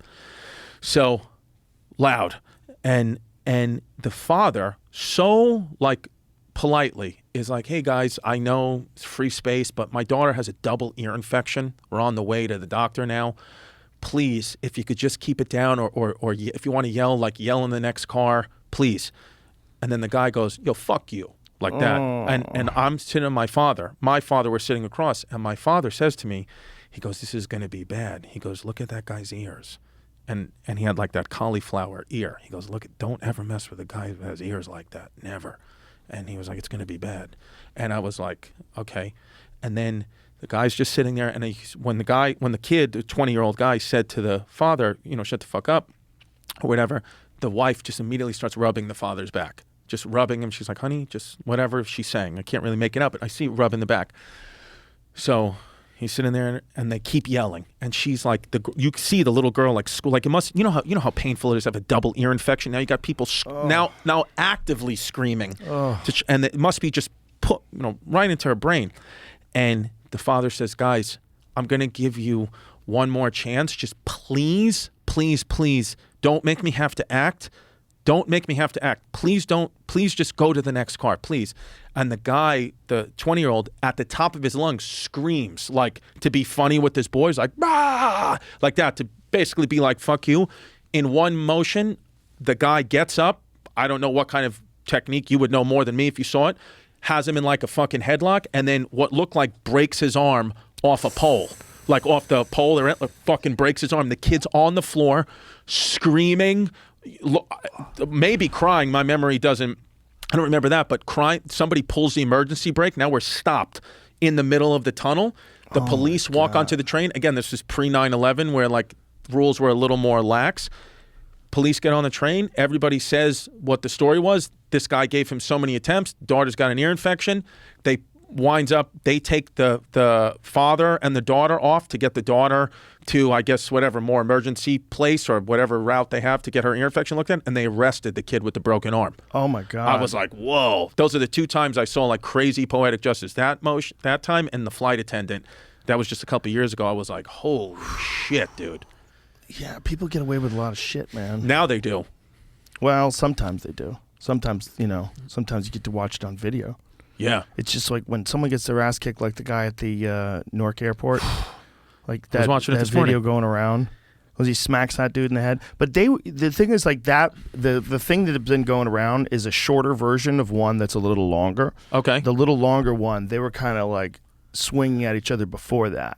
There was something that happened right before that. Mm-hmm. And then there was the one where the guy slapped him in the face. and then the other guy knocks him out. That guy was on the Denver Broncos practice squad.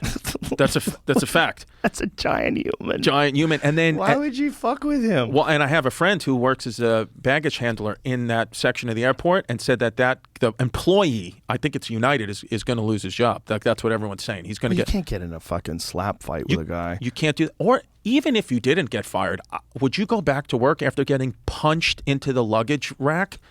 And then getting up, like stumbling around. How do you go back to your position like nothing happened? People are going to remember that. I would leave. I wouldn't work for that airline anymore.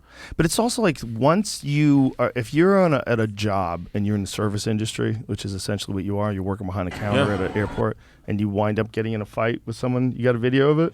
I'm trying to find the longer one. It's like, I get customers can push people to their fucking limits. I get that. Right. But once you get in a full-on fist fight, most likely you don't work there anymore. No.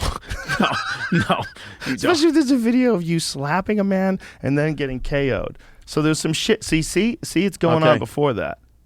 Right. They were slapping each other.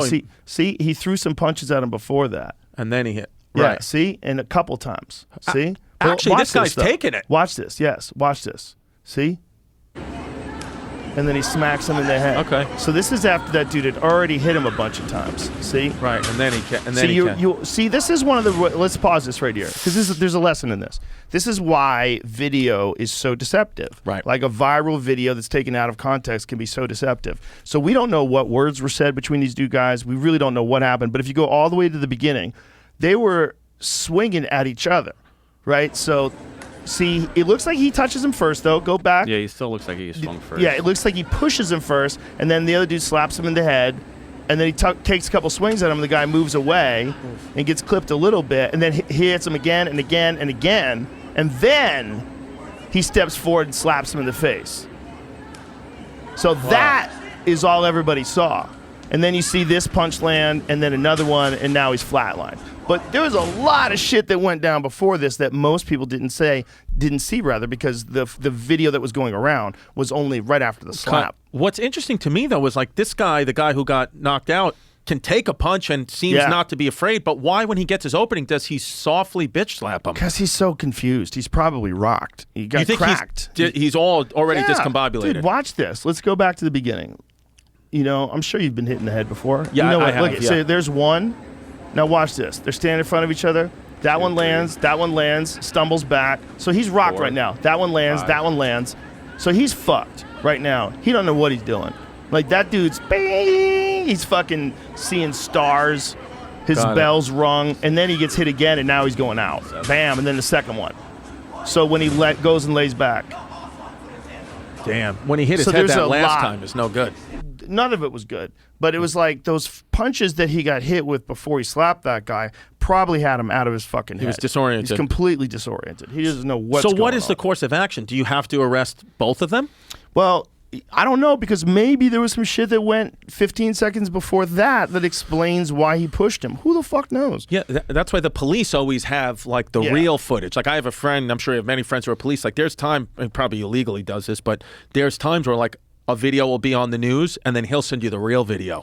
And then it looks like different stuff happened, or he'll tell you like a real story. Like I remember it was like a big article in New York. It was happening like like anti-Asian hate, like an Asian person, elderly person that got pushed over, and it was on the front page, anti-Asian hate, which was unfortunately probably happening. But my friend was like, he goes, it's happening for sure, it's happening. He goes, but that person who happened to be Asian was one of like 15 elderly people that was pushed over. One of them got pushed down the stairs and is dead at the bottom of the subway, but they didn't fit the agenda that the media wanted that day. So that's the thing, is like it's cherry picking at times, not everything, but I remember that day I was like, oh, look at this. Oh, he was arrested. Ex-NFL player, yeah. Yeah, cops tell us the passenger, ex-NFL player Brendan Langley, was arrested and charged with simple assault. Langley was a third-round pick in 2017 NFL draft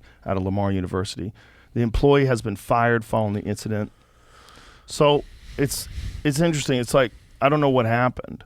He said the law enforcement tells us the passenger was arrested, not the employee, despite the passenger's claim that he didn't throw the first punch.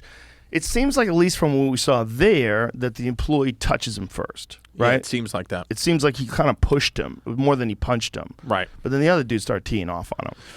Yeah. Yeah. Yeah, I mean... You get punched like that, man, you don't know what the fuck's going on. When I was in high school, they if you had an altercation, like if you got into like the first couple of years of high school, then it changed. I had an all-boy Catholic high school, and then they let girls in.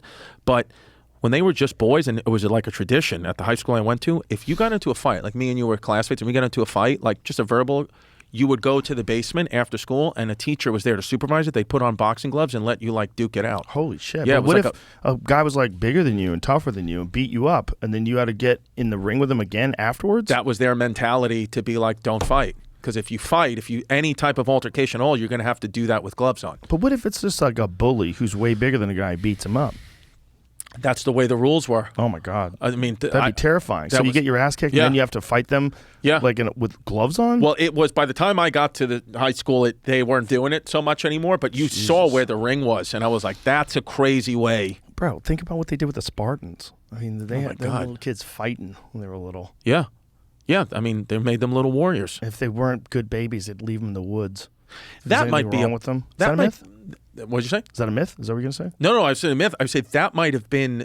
When you asked me to go back in time, that would be the only one I consider, other than the Revolutionary War, is to see that formation that they had. What was the formation called? What the troops, they would do that in the movie 300. You know, they would make like that triangle. Yeah. And they it was like impenetrable. I would love to see that, like Thermopylae. Yeah. Something like that, only to see if it's true or not. There's a lot of things that I was like, is it true or is it not? Because, you know, even like Revolutionary War stuff, like, they say when you start to do the research that the Declaration of Independence wasn't what the people wanted at that time. It was like propaganda. It was like American. It was like propaganda. Like all we wanted when all we were saying was we want people to represent us, you know, taxation without representation. That's all we want, is to be represented in Parliament as a colony. That's it. But then the war effort's going on, and, you know, a year goes by and all of the soldiers, the colonial soldiers, kind of time is up. They want to go back to their farms. They miss their wives. They miss their kids. And Washington and all the Benjamin Franklin, all these people are like, wait a second, how do we get these soldiers to stay? And then they hired Thomas Paine to write Common Sense, which was like the first viral. It was like the big TikTok of the day. It was a pamphlet, and it was like, oh, don't you want to declare freedom from the tyrannical British? And most people were like, no, we have safety with these people. And then their story is like that the founding fathers kind of created this myth, and they created like this thing that people were like, all right, yeah, actually we do, fuck them. So I would like to see like what's the truth? Right. What is like? I'd like to sit down with a random colonial person, just from any colony, and just sit down and be like, in 1774, how do you really feel about the British, buddy? What pisses you off about them? And just have them eating molasses, making shoes, just fucking talking to me, you know? Yeah. And I would like that, because we know what George Washington said, or we know what, fucking any famous historical, there's written down, whether it's bullshit or not, but it's like, what did Joe from Massachusetts say? 1774 Joe. What did that guy think? You know, were there conspiracy theorists back then? What were those conspiracies? What did they think was fucking wild? Because you ever think about like the top scientist, the smartest the Elon Musk of the day in 1700 just doesn't know anything compared to, they have no idea. They were like, oh yeah, the earth goes around the sun. You're like, what? Right. No, it's now it's like, what don't we know? I think about that a lot. It's like, what the top guy now, 300 years from now, then he'd be like, remember how cute Elon was when he used to think about that dumb stuff? And it's like, I think by the time that happens, we'll be incorporated with technology. I think that's going to be the big leap with people. It's going to be like there's a biological sort of a bottleneck that biological things can only get so good so quick, whereas technological things can get good really quick, really easy. But if the technological thing can affect the biological thing, like, you could have some fucking super chip in your brain that allows you to get 5G Wi-Fi everywhere. And that's what's going to happen. That's what I think is going to be like the big change. We're going to look back on people that were normal biological people. It almost feels like it's all going too fast now. I mean, we said like 20 years ago, I mean, like, we had, look at what an iPod, and we saw an iPod now, you'd be like, look at that thing. And now, but like if you took somebody from I don't know, 1600, and then dropped them off in 1700, not much of their life would look different. Like, oh, we still got ships, we got no planes, we still got disease, we still got maybe little things, but not now. It's like you go in a coma for 10 years. When Jerry came out of prison 20 years later, he was like, the cars were going so fast, the phones, he didn't know anything. And that was just 20 years of being incarcerated. And I was, I think about that, like, how fast can it go? I mean, anything that's right. If the train goes off the tracks when it goes too fast. So I think about that. I don't have any clue at all how to stop it, what to do. Nobody does. I'm just like, try to listen to the smart people, see what they say. I think it's a natural function of progression that everything gets more complex. If you look at the beginning of the universe to now, like, it seems like everything just keeps getting more complex. Right. Like, if you look at, like, the universe starts with the Big Bang, allegedly. So that's the beginning. And from then, everything expands, and from supernovas, the carbon gets created. Like, literally from like a star exploding, the carbon gets created that makes human beings. So something happens, and then from that thing happens, this one thing emerges that can change, like, consciously decide to make changes to the environment around it, to the point where it gets to the point where it can literally nuke every man, woman, and child off the face of the earth if it wanted to in one day. Right. It could kill everything, make the entire world like unpopulable. Is that not a word? What's the word I'm looking for? What's the word? Uninhabitable? Uninhabitable. Yeah. I'm like, unpopulable. That's not even a word. I'm using that tonight in a sentence. It seems like things keep getting more complex, from the beginning of the first wheel to this guy figures out how to put a fucking leather tire on it, to what we have today, to Teslas, to some shit in the future that's autonomous and just rides on your fucking brainwaves. You tell it in your head where you want to go, and it just takes you there. And there's no more accidents anymore. And we look back on accidents as a tragic, barbaric thing of the past, like horseback injuries. Yeah. You know? I mean, if that becomes a thing in our lifetime, it's going to change everything. If you're not allowed to drive anymore, if these things drive you, and then if the government gets to decide whether they could shut off your driving thing, you know, but that's just one part of it. And what if you become incorporated with that thing? What if that thing becomes like almost like an extension of you as a human being, because you're electronically connected to it through it? And then you might think like, oh, well, then I'll be alive forever. But that might be That might be like a tormented soul. It could easily be that. Like, the big fear with me is that someone comes to the conclusion, or nature comes to the conclusion, that emotions are problematic, because although they create great energy, and emotions create things like love and things like creativity and the passion that someone has expressing themselves in music or in anything that we enjoy. You know, you see that a part of that is emotion, right? When Janis Joplin's singing "Take a Little Piece of My Heart Out," that song, like, you feel emotion in that. What if we decide that emotion is what's causing all the war, emotion is causing all the rejection and the anxiety and all the problems that the people have with just existential angst and the way you interface with life? What if you could just interface with things in a pure data-driven way, where you don't have to worry anymore? There's no more worry. Yeah, or that's also like, I think if you remove the emotion, that's how you get control. I mean, it seems like, you know, Hitler, all these people, they kill the artists first. They kill the creative people first, because if you can think rationally outside the box, then it's more difficult to control. That's why when actually listening to I think is it Michael Pollard? Michael Pollan? That guy, I've been watching, going down the rabbit hole with him, because just randomly saw it, when he said he stopped drinking coffee for 3 months, and then he was talking about the ayahuasca, and something I never even thought of, when he's like, you know, why are some drugs, like the drugs that can connect you to like that spirit molecule, the DMT, the ayahuasca, then maybe you don't fear death as much, you're harder to control that way, but like alcohol and other things get easier, it dumbs you down. Those things almost could be argued make you smarter and more intellectual, more intelligent. So like, even maybe that's what happens. You get some top person gets power, and they're like, I can't control them when they're so smart and connected. Well, let me remove their emotions. You know, there's actually a book called The Immortality Key that's all about the use of psychedelic drugs in ancient Greece, and how the authorities at the time, the people in power at the time, shut it down.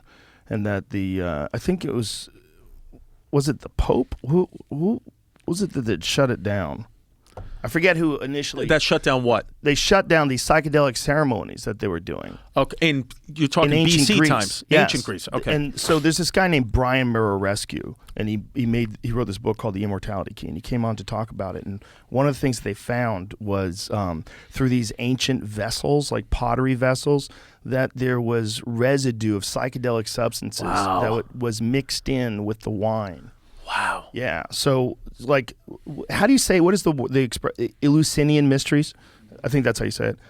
Yes, Eleusis. It's a weird word, though. Eleusinian. It doesn't sound, even when I'm saying it right, it sounds like we I'm should saying just it pick wrong. a new word for it. Just make it easier. But these people, like intellectuals of the time, would make a trek there to learn and to take part in these rituals.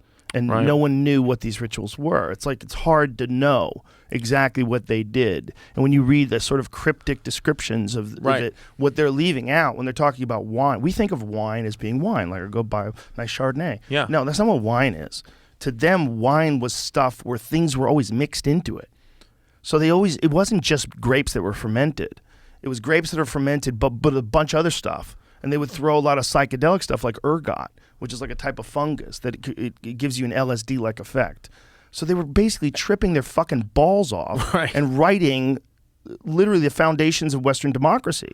Right. They were coming up with all this stuff, most likely while they were tripping. Right. Because and you know, like when I've listened to some other people, like again, I'm all new at this. Like the last couple of months is when I've started to really. You should read this book because it's perfect for you because you love history and you're also curious about this subject. Read that book, The Immortality. The Immortality. It's opened up a field of study in Harvard. Yeah. Wow. His research is open, and one of the things that other people that work with him have uncovered, and in uncovering all this evidence, they've opened up this field of study in Harvard now where they're examining whether or not these psychedelic compounds played a big part in human history. But do you think, like when I listen to like a Graham Hancock, who again I just discovered, you know, like do you think though that like let's say it's proven to be true that the psychedelics, they did do that and they have a positive effect, would the government make them legal, or do you believe that the government doesn't want that stuff out there because they know how powerful it is and how much better we could get as humans because of it? That's why I'm so kind of like thinking about doing it. I'm like, I think like you almost need that from, again, the brief research I've done on it and just really listening to experts in the field. Like, are you even a complete human and at the highest function form if you don't at least do that natural stuff that ancient people have been doing for years? I mean, one of the guests on your show, I forgot who, said that they give shots of ayahuasca to newborn babies in some culture. Yeah, I don't know if those cultures are doing the right thing. Yeah, well, I don't know. There's cultures that fuck their kids too. You know, like the Papua New Guinea, the horrible shit, the semen warriors. You know that story. Like you can't ever say like a culture does it must be good. Yeah, like who the hell knows? Well, I'm just saying if there's kids, because I would think if you told me, I think it's you can become a good person without it. Right. You think meditation is key. If you're not you think you have to be meditating.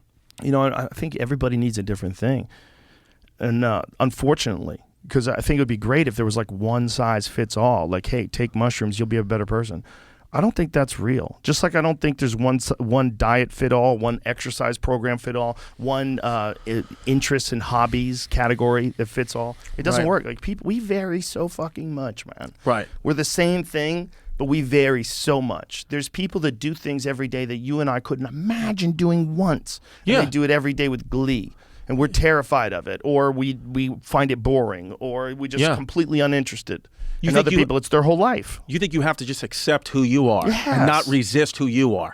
You got to find who you are, cultivate who you are, and you can, in some ways, you can create who you are in that you can choose to be better at things. Right. Choose to be a better person, choose to be a better comedian, choose to be a better athlete. You can choose to be better at things, and you literally change who you are. Like whoever Michael Jordan was before he played basketball is not the same guy that became Michael Jordan, the Hall of Famer, who's one of the greatest athletes of all time. That guy became something. He made himself, turned himself through will and effort and thought and hard work, changed who he is. Yeah, I read this. I feel like it's weird. Like the last 6 months for me, I've almost been like, do I have like cancer or something like that? Like I have something that I don't even know about yet, where I'm going to die, and these are like the last few years of my life, because I was just like something just shifted in me. Because I have 2 kids now, but when I had my first kid, you would think it'd be extremely impactful, and it was. But now, like this, I've been trying to read so much about, not even so much history. I do love history, but I've been trying to read other stuff. Like I just read this book, The 5 Things You Must Know Before You Die by John Izzo, and he interviewed all people on their deathbed from all different walks of life, all different cultures, creeds, all different levels of intelligence, but all of them had to be, I think, be over 75 and be at end-of-life care. So they all had, but cognitively aware. And they all were saying the same things in different languages about not making money your God at all. That, the guy on his deathbed, he was like, I wish I was surrounded by my family instead of my BMWs. That's what I see out my window. I don't care about them. I wish my family was here. And they all said the same thing, is it's not about, all these people said, it's not about failing. Everyone's going to fail. All the people who are angry at the end of their life never took a chance to fail. They never faced the failure. They just said, I'm not going to do it. And they lived their life comfortably. And now they're on their deathbed being like, oh, I would give anything back to do it. Where the people who took all these chances and failed, a lot of them people were on their deathbeds almost penniless, but joyous, so happy because they took so many opportunities and they failed at all of them. Some people failed at like 90% of what they tried. And they were so happy because at least they took the chance to do it. And I was like, wow, there's a lot of things that I've done in my life. There's a lot of things I have tried, like comedy and getting a doctorate degree and all that stuff. I was like, oh, wow, I did that. But then there's a lot of things I haven't, because I was just, and I'm like, man, like listening to these people, it's like, just try everything safely, try everything that you can. And I wasn't like that. Like 6 months ago, I was very like, I'm just going to do comedy. That's what I want to do. I'm in the comedy zone. I do this. And now I'm like into real estate. Now I'm into, trying to get into, even though I'm about to be 38, I'm like, I can start MMA now. I've always wanted to. It's always been a thing in me. Like, how come you don't know how to defend yourself? I'm starting to try to do that. I'm starting to try to, get out here and learn more about psychedelics. And I feel it, like I almost feel like I can't stop myself from doing psychedelics. Like it's going to happen. Like where 6 months ago I'd be like, I'm terrified. What if my heart stops? And now I'm like, well, if I take a psychedelic and my heart stops, then I'll just continue on with whatever the next part of my existence might be. The thing is, nobody could tell you what's going to happen. That's why it's so weird. But it's probably a part of why humans became humans. Right. I mean, there's a guy named Terence McKenna who had a theory about the evolution of man, and it involved mushrooms. They called it the stoned ape theory. Yeah. And the stoned ape theory is about how there's a giant leap in human brain size. It's like one of the most confusing things in the entire fossil record, because the human brain size, I think it's more than doubles over a period of 2 million years, and they have no idea why. They don't know why. They have guesses. Cooked food. Some of them they think it might be throwing things. They figured out how to throw things. And that created weapons and weapon-making. Why? Because you could safely be away from an animal, something like that? Yeah, so you can hunt things that you weren't exactly close to. But it doesn't make sense that would make your brain grow that fast. The thing that McKenna said was that if you look at the timeline of when humans, their brains grew, it's at the same time where the rainforests were receding into grasslands. Okay. And so when the rainforests were receding into grasslands, there was a lot of ungulates, like cow-type creatures, and a lot of the primates came down from the trees. And they would flip over cow patties and find like beetles and bugs and worms and shit to eat. Mm-hmm. And on the top of cow patties were often mushrooms. And he thinks it's very reasonable to assume they would have experimented with those mushrooms to see if they're edible.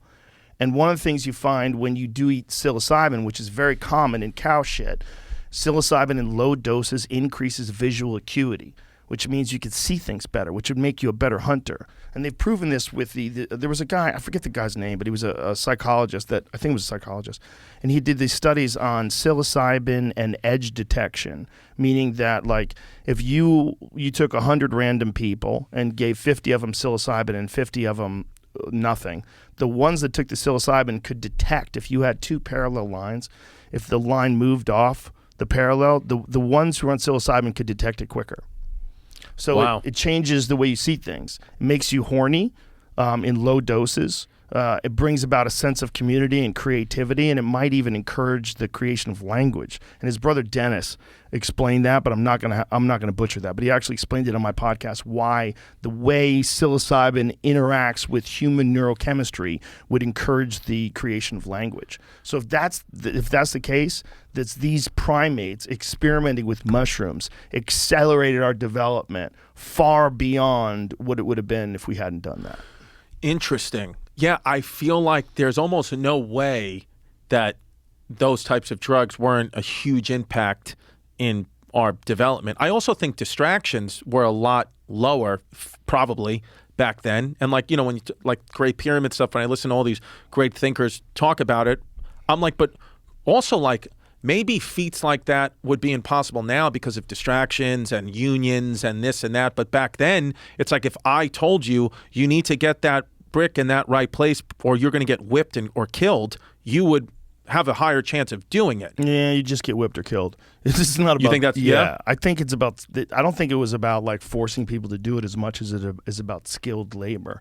They just have recently decided, I think it was within the last couple of decades, that those people that worked in the pyramids were probably well paid.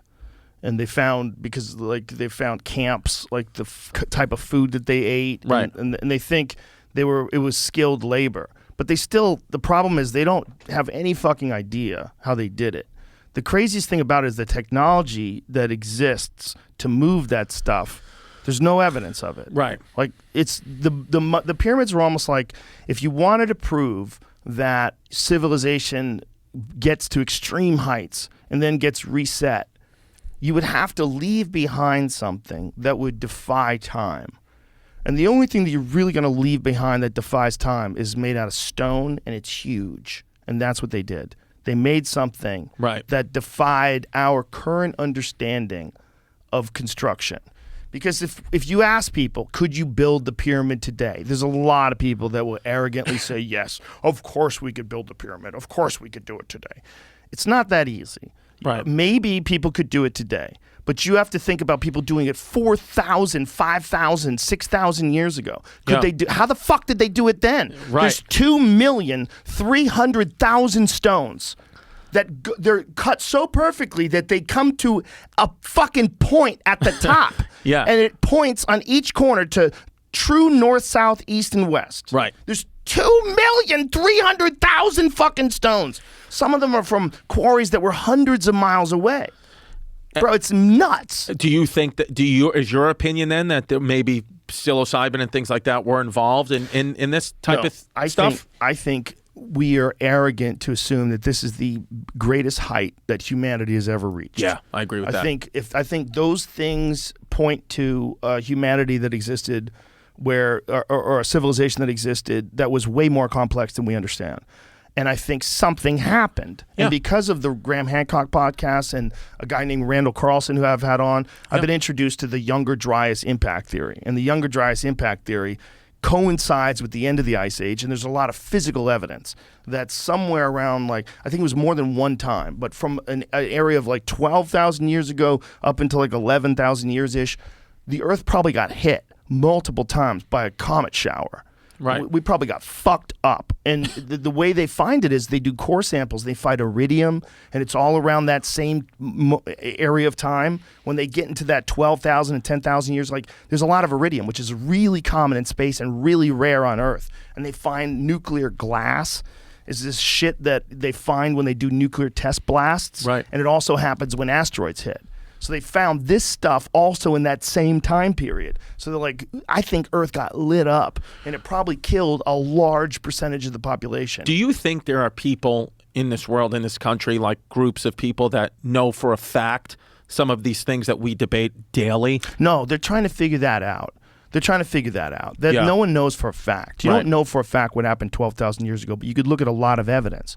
Right. The Randall Carlson evidence is really fascinating because it literally coincides with the end of the Ice Age and a rapid death of a large percentage of animals in North America. Including humans. Yeah, but not all of us. We lived, right? But the fucking, that coincides with the end of the mammoth. It coincides with the end of the saber-toothed tiger. Like, all those animals get wiped out. There's something around 65% of all the megafauna gets wiped out. Well, we might be in a place where we could, or at least our kids will know. Like you know, Maybe. like when Lewis and Clark embarked on their Lewis and Clark expedition, nobody from America had been any further really west of, like, I think Ohio. So they were like, maybe the end of the earth is there. They thought Lewis and Clark were they packed tools like we might encounter dinosaurs. And that was just 200 years ago. They genuinely thought like there's a possibility there's a brontosaurus out there because we didn't have any of this info yet. And that was only 200 plus years ago. So we could be in this crossroads now where it's like, because what you said too is interesting when you're like, oh, we always think we're at the height of society. Like, you know, in Lincoln's time or right before Lincoln, like, you know, talking about a president's sex life or were they gay, were they straight? None of that was a scandal. It was like accepted. End of Roman Empire. It's like, you know, gay. It was all acceptable. Nobody had an issue with it. But you would think though, oh, now we're the most progressive, and it's like, no, I think they were progressive back then. It's just it goes in cycles. I think it does go in cycles, and you know, another thing to take into consideration is how long the stuff that we have that we rely on a day-to-day basis would last if we weren't around. Right. So like if our phones, like it's like I was just in Detroit, right? Okay. So Detroit is a great example because Detroit fell apart in, I guess it was the 80s when it all went down. The destruction of Detroit, and then you look at the homes that have been overtaken by trees. Right away. It's wild, dude. Yeah. Like trees popping through the roof of a house. Right. Like, and there's a lot of them. And that's only 40 years ago. Exactly. So how long do you think your phone would be around if you just left it in the dirt?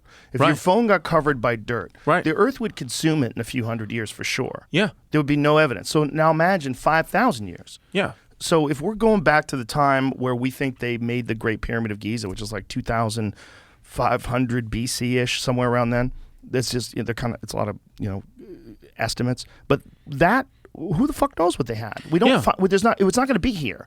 Yeah, or like you know, I saw like all on the news the other day, like, oh, there's a potential doorway on Mars, and it's like, how do you know? Who knows what the hell that is? But Didn't it's like we wreck a bunch of shit on Mars though. They've sent a bunch of satellites up there. So, well, it said that it was a. Did you see what I'm talking about? Where it said it was like a door. Yeah, I didn't read it though. They said it was like a door, like into like a room, like it looked. But again, it could just, you know, like what? Yeah, that can't be real. They said it's zoomed in and it's just like a natural rock formation. Shut the fuck up! They're lying to us. I know. The Egyptians, right? Let me see. Is that the only image of it? Yeah. But my thing is, that like, could not look more man-made. More man-made, because it's like if that was a million years of being untouched. I mean, like if we got an asteroid, all got wiped out today, and a million years from now, there would be no evidence of anything. We would be miles underneath the Earth. So, like, why couldn't that happen in Mars? Maybe God is hilarious, and God's like, I got an idea. I'm gonna leave behind a fake door on Mars. Yeah, just leave. That looks so much like a compound. Like that looks like something from Star Wars, where like, you know, like you land on the. If you had the planet opportunity, would you go to Mars? Just to see it? No. You won't, because I feel like Mars is like whatever. It's just like going to Arizona. I would want to go. Dude, I don't even want to go to the desert. Why would I want to go to another whole desert planet? Yeah, I don't even. If you gave me a free chance to even go into space, I just don't. I have zero desire to do it. I might be interested in going into space just so I could get the perspective of looking down on the Earth from orbit. I think it must be wild. I think that must be wild. Right. I think because astronauts talk about it, they're pretty unanimous in it that it's a life-changing perspective enhancer, that you see the Earth from above, and then the whole idea of like countries and war and like separated by borders seems so insane. When you're like way above it looking down, you're like, oh my God, most of our problems would be solved if we didn't think in terms of borders and we didn't have groups of people that control massive groups of people, because all they want to do is profit off controlling massive groups of people. Sure. Then you get totalitarian governments like China and North Korea, and then the people are fucking entrapped in this ideology, and you're fucked. And you look down and you're like, this is nuts. No. We got like hives of people that are living in these patches of that think for some reason they have a dispute with people they've never even met, which is insane. It's lines on a map. I mean, listen, I love, you know, being an American, but I will tell you, like, 5 years ago, my sense of patriotism was a lot stronger than it is now. Not that I love this country any less, but I'm like, it's stupid. I was just biologically born here. It's just a like a lottery ball coming out. I could have been born anywhere. Yes, but look, Earth. Look, Earth could be all like the best aspect of America is what my point is. Yeah. It's not that America's awesome and only awesome. Is that if everyone had as much freedom as we have in America, the world would be a better place. And if we could get what is wrong with America sorted out, right. Solve all the inequities, solve all the inequality, solve all the bullshit with horrible displaced communities where they have no hope, fix these real problems that we have here at home. Yeah. It's kind of crazy how much time we put into other things, like outside of America, when you look at how fucked some of the cities in America are. Oh, well, that, or look at it, we're sending billions of dollars to Ukraine, Russia, and there's no formula on the shelves in CVS. I mean, I don't know where that fucking money's coming from. Like, I wish I understood how they allocate money to problems, because if you don't think there's enough problems in America to allocate money, if they're not paying attention to what the fuck is going on in Chicago, the crazy amount of gunfire that they have in the south side of Chicago, I mean, that is wild. It's wild. It's like, that's just going to keep going. It's a full war zone. I think that, again, I don't know. I'm not. I think the powers that be, whoever that is, there's just a lot of money in keeping us divided, a lot of money in keeping us angry. That's why the media cherry pick stories to make problems way bigger than they appear. We see it nightly in comedy clubs. I mean, what do you got? You got a bunch of different people, different ideologies, races, religions, cultures, creeds, just laughing or not laughing in unison. Yeah, that's more natural, honestly. Yeah. But the problem is it's profitable. Like, if they have a horrible story that pisses everybody off, everybody's going to click on it. But don't you think, though, we're at a point now where, like, no, we're in more, I would blindly believe the news. Just right before the pandemic, I would blindly believe them. But now I think most people don't. Most people know it's like, this is like a talk show, like CNN and Fox. Well, it's way more dangerous than a talk show because it's funded by a very specific group of people that want to put out a very specific narrative. And that's one of the reasons why the rise of independent news sources like Breaking Points and all these different shows that they have that are out there now, that's what's interesting to people, because now you get real news from actual journalists whose one of their things that they're selling, their currency is honesty. Right. Because we don't get that from one thing. If you're going to listen to Fox News or you're going to listen to CNN, you're going to get ideologically driven information, right? Depending on who the source is, which anchor it is that's talking. But you're going to get it from the right on Fox. You're going to get it from the left on. What about if someone just tells the fucking truth? I agree. Those don't exist on television anymore. Not anymore. No, I kind of it's more on the internet or like these other places. Like, it's kind of like the CNN and Fox News. It's like, it's chain food. It's TGI Fridays. Whereas like the best food is the mom and pop places, and that's where I try to focus if I'm going to look at the news. I've tried actually, though. I think, there's an obligation, of course, to be informed. I think just being a person, being a comic, whatever. But I've really, really, really, I would say most of my energy, been trying to lose that anxiety, most of my energy every fucking day, even more than physical at the gym, more than anything else, has been trying with literally every cell in my body every day to get off or to limit myself from social media, because I believe in my heart that it is as bad for you as cigarettes were. When the cigarettes, they were doing commercials for cigarettes in the 50s. Oh, love cigarettes, whatever. And now, 100 years from now, you may look back and be like, how the corrosion. So I've been off Twitter for nine days now. I have somebody tweet for me. I send them what I want to be said and my videos or wherever I'm going to be, promos, but I don't look at it. And in 9 days, I feel, I'm silly, when I'm go to start the podcast, I hate myself. There's a silliness to that. That's just me.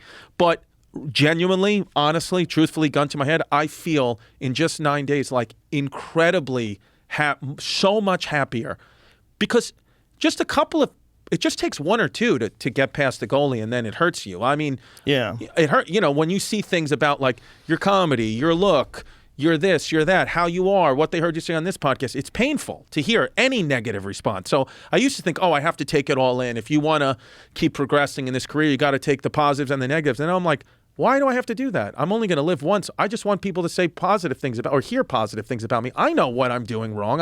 I can self-critique, and I can have members of my family or close friend group tell me something. I've tried to make a point now to make like a real fundamental decision to be like, I'm not going to let someone I don't know, that I've never met, influence my behavior or my mentality at all, including politicians or newscasters. I don't care because I'm like, I don't know them. Oh, so-and-so's an idiot. I'm like, yeah, I don't know. Like you said, it could have been edited. The video's edited. I'm like, I've never met any president or politician or newscaster. I care about what my dad thinks of me. You know, what my girl thinks of me. Like, I'm trying to just focus on that. And I've gotten like noticeably happier in just less than 2 weeks. But you have to understand, like when we're talking about social media, what you're experiencing is very unusual. It's not regular social media. You're experiencing social media where thousands and thousands of strangers are judging you. Right. So when you talk about that, like the average person, if you tell the average person social media is bad for you, they're like, well, I'm just like reading stuff. Like, what's the big deal? That's true. When it's bad for you when it's negative. And the problem with anything that anyone's doing in the public eye is you're going to get a certain percentage of negative. And whether it's 10 to 1 or 100 to 1, that one that sneaks through is going to freak you out more than the 100 that love you. It still even hurts you at your level. You'll still, if you see one, it hurts. You don't like it. Right. It's not nice Right. to see that someone dislikes you enough to state it publicly. Nobody likes that. Right. And if you do like it, there's probably something wrong with you. Right. Like you shouldn't like that someone doesn't like you. That's weird. It's like it's the defense mechanism. But the point is that that's an incredibly unusual position to be in. Right. That doesn't exist in nature. Like there's one person and this person doesn't know all those other people, but all those other people are watching all the stuff that they do. Right. That's crazy. Right. But that is fucking insane. Like that position, the position to be in, like a person like yourself that's putting stuff out on social media, no one knows how to handle that. Okay? Because it's not natural. No one has it. They can talk all that shit they want, but no one does. No one gets that spot except the people who get to that spot. So whether it's you or whether it's fucking Giannis or Chris Rock or whoever the fuck posts on Twitter, right, and reads their stuff and reads all the stuff that people are saying about them, you're letting your fucking state of mind be influenced by untold millions of people randomly, which is not a good gamble. I think, yeah, because that's a good point. Which again, it's not a solid gamble. Didn't think of because I only now. I mean, I'm doing comedy, whatever, 12 years, but only now am I starting to sell out shows and theaters and get recognized and you get hated more now. So I wasn't ready for it. I thought people liked me, you know, and then they do because people have always been like, "Oh, Chris, you're a nice guy, whatever. Your therapist, you're are. gay, but you're a nice guy. I don't know if you're gay. I think your therapist might be gay for you. But then I've hooked up with my therapist. Hey. But then. On social media, especially when I put the special out on Netflix, because now I'm outside my podcast fan base. Now it's like, your comedy sucks. Right. You suck. You're a storyteller. You're stick to podcasts, all that. And I was like, I don't like that. And then I had this conflict inside me where I was like, am I a pussy for getting off Twitter because I don't want to see that? Am I a pussy? And then I kind of just made my own decision where I was like, no, I just don't want to deal with it. I don't. It was hurting me too much. I'm still going to keep going my career, and I understand in the public eye you get more. But I was like, I don't need to see it at that level every second of every day. You don't need to see it. You are a self-critical person, and you know there's good in that, and you know that can get away from you too. I mean, you got to at a certain point in time, you just got to appreciate the moment of life, and don't be even too self-critical. But you only have so much time in a day. And the way I always describe it is this way. I said, if your entire consciousness, everything that you're capable of thinking of is like a bandwidth, like you have 100 units of these things, and then you take 30 units. I have friends that have killed a fucking vacation because they went on Twitter, they read something that someone said about them, and then they clicked on an article and read the article, and then wrote a response article. So they're in fucking Hawaii with their family. Their family's out by the pool having a good time. They're in the hotel room going, oh yeah, well fuck you. And they're writing, and this guy is brilliant, by the way. It's insanity. Right. The idea that people could think that that's healthy. Right. If you are putting your stuff out there and you're clearly doing that, you're going to have criticism. You're going to have a certain amount of it. But you can't expect the normal mind of a human being, which is what you have and what I have, just a normal mind, to comprehend what the fuck it's like to get criticism from 1 million people. You can't comprehend it. It's too crazy. I mean, because back in the day, it's like even if you were going to get criticized, it's like it was just by the people in your village. You know what I mean? Nobody knew. You're not trying to be criticized by the people in your village. That's where it's interesting. Yeah. Because you're trying to be criticized by the whole world. Right. That's what you do when you put something out there. So you can't be shocked, but don't digest it. No, well, I'm trying to have it in your life. I'm trying to be proactive about it and be like, okay, if this is going to happen, if the career's going to go the way I want it to, then here's what I'm going to do to try to protect myself. The people that I know that are on Twitter all the time, they get in disputes that wound up keeping them up at night.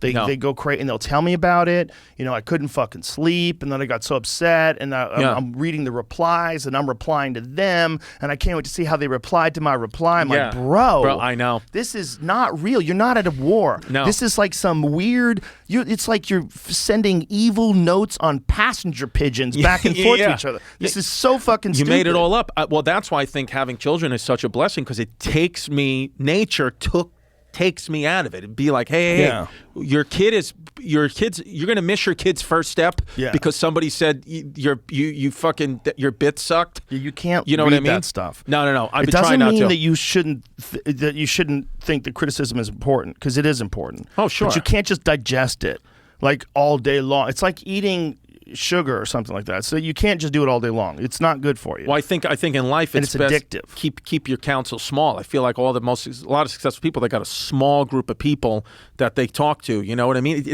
But I guess that could get slippery too, because you don't want to get surrounded by yes men. You don't want to be surrounded by yes men, but you have to be, first of all, the type of person that can't be surrounded by yes men. You're going to understand yourself what's bullshit and what's real. You have to be self-analytical. You have to be self-critical. You have to have a certain amount of introspective curiosity, where you really want to know what the fuck you're doing. If you're doing things wrong, you got to be able to apologize. That's the other thing. You can't be stuck in bad decisions that you've made. You got to be able to say that was a bad decision. So the fucking one of the biggest things that holds people up is the inability to admit they were wrong. It fucks people up, man, because they don't grow. Oh my God, you hit that on the head, because I got a person in my life that I've never once in my life seen them apologize for anything, or I've never once seen them, when they get told that they're wrong, like accept it. He goes, I was in a store once, and he was talking about hockey, and he goes, oh yeah, it was the fourth quarter of the hockey game, and the guy was like, oh, hockey's only got 3 periods. He was like, no, it doesn't. It's got 4 quarters, and you're like, what? Of course it, and he wouldn't accept it, and I was like, man, there's no way that. Like you said, there's no way that guy grows. I feel like one thing I want to make sure my kids always know how to do is say they're sorry and have the courage to admit, hey, I was completely wrong. More than that, this is what I tell my kids. Lying in itself robs you of your ability to think about things and get better at things. Yeah. If you choose to never lie, then it's off the table. Now, if you do choose to do that and you're dealing with any kind of situation, you can learn better.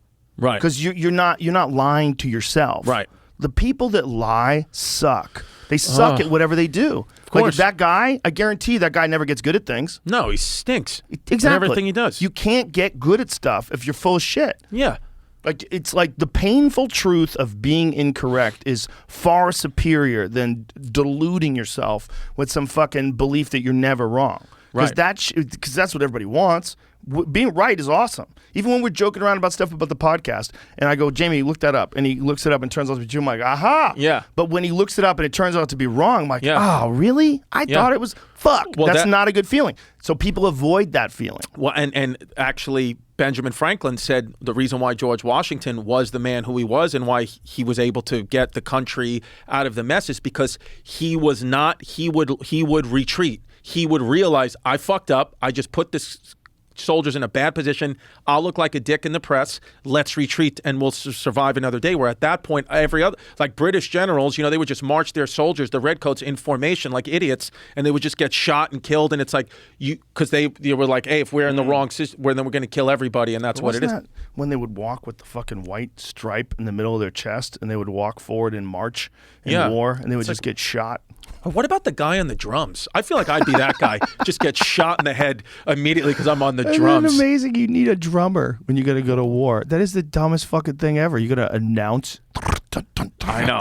That music gets you high. That pumps you up, though. The drums. You have a musket. Good luck. Good luck. You have shit weapons. Everyone's going to die. You're going to get shot in the dick. Yeah. It's going to be horrible. A lead ball is going to take half your fucking face off. Yeah. Dude. I'm sure, I know you read a lot and have a lot of like former soldiers on, but as a guy who'd be just terrified to even go to war. Everybody's terrified to go to war. Man. That's the point. Yeah. But what I was saying earlier was what I meant by it when I talked about war, that everybody's kind of capable of it. If we all agreed that there's a group that's killing us and they're coming to kill us and you had a gun and they were coming your way, you'd shoot at them. Sure. It's what everybody always does. Almost everybody. Yeah. Some people will freeze, but the vast majority of people, when they're confronted by some sort of a thing, they switch, and then that becomes life. Life becomes tribal warfare. That's our default. Our default from the beginning of human history has been, you've got some shit that I want, and I'm going to try to get it from you. Yeah, it's not so much racism, it's more tribalism. I feel like the tribes stick together more than the races, you know? But, you know, I read something interesting the other day about World War II, about how a couple of battles in the beginning of the war, Hitler and the Nazis were very adamant about, we're at war, you will not have prostitutes, you will not eat bad, you know, you'll take a little Panzer chocolate, a little crystal meth, and you will go out there and fight. Where the French were like, dude, let's party. We drink wine. Hookers, everybody. Oh, boy. And they said Dunkirk and all those battles, the reason why they lost, the reason why France got fucking rolled over, they say, is because they all had STDs. That's a real theory, that they all had chlamydia and fucking were just fighting with infections, where the Nazis was just coming in there pounding just with full cocks. Full cock and meth. Yeah. That totally makes sense. It's interesting though, right? How like little things in history, like it's just like a very basic human thing that happened, and then boom, history got changed. Well, look at the fucking disease that ravaged through North America when the Europeans arrived. Smallpox and all that. I mean, that's probably responsible for the end of the Mayans, the end of the Aztecs, all the Native Americans dying off.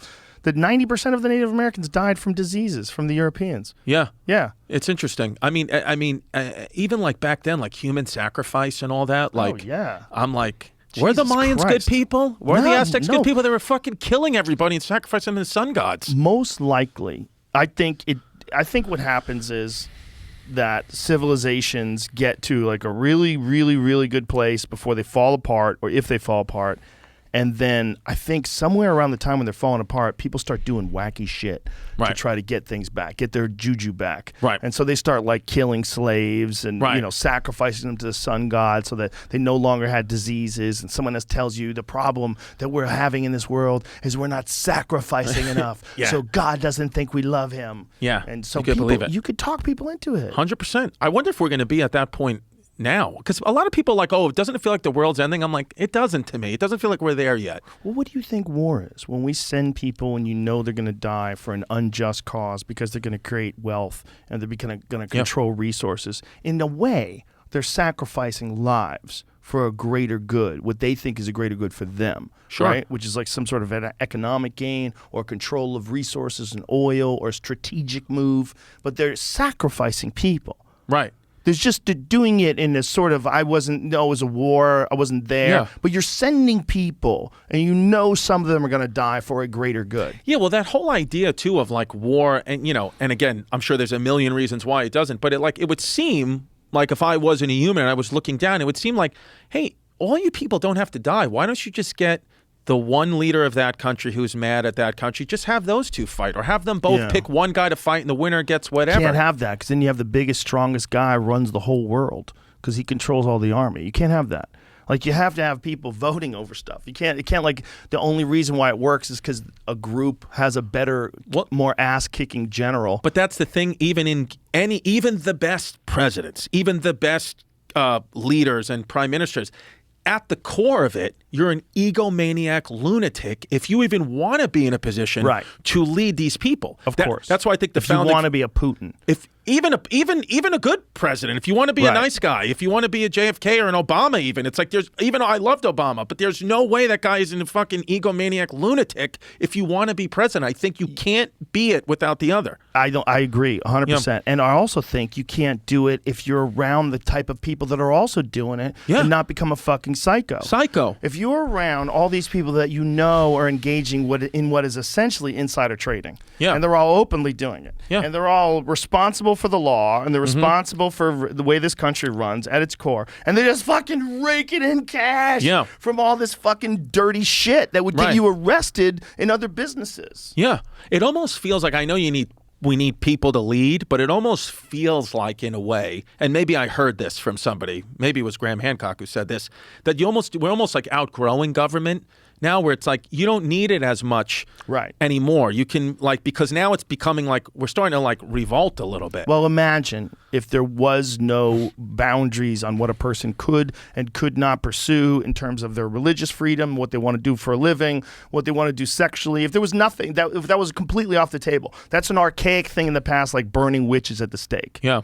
And then we realize there's a certain finite amount of resources on Earth, but when it's spread evenly, there's really enough for everybody. Right. So we're just going to make, a certain amount of food available for everybody, housing available for everybody, and we all work together to make sure that everybody lives at a certain level of life. Then the other things are just about how much effort you're willing to put in. But it has to be, if we know this at this level, that the governments and powers that be know it too. They can't. But how are they going to communicate that idea to everybody and have everybody accept it? They're not going to. Like, we're stuck in this paradigm until people work it out. I don't think it's I don't think it's a function as much of a group of people that have decided to hide the truth that we can all get along together, as much as they're just trying to control what they have, and they're dealing with other countries that are trying to control what they have and arguing over resources and territories and laws that get passed and things along those lines. That's why I think, though, I really believe in mi corazón that aliens are going to be, like, not only are we going to find out that they're for real, but they're coming. Because I think that's the only way we unite as a people, is we got to fight something else. Now, I think, who knows if we get demolished or not? Maybe not.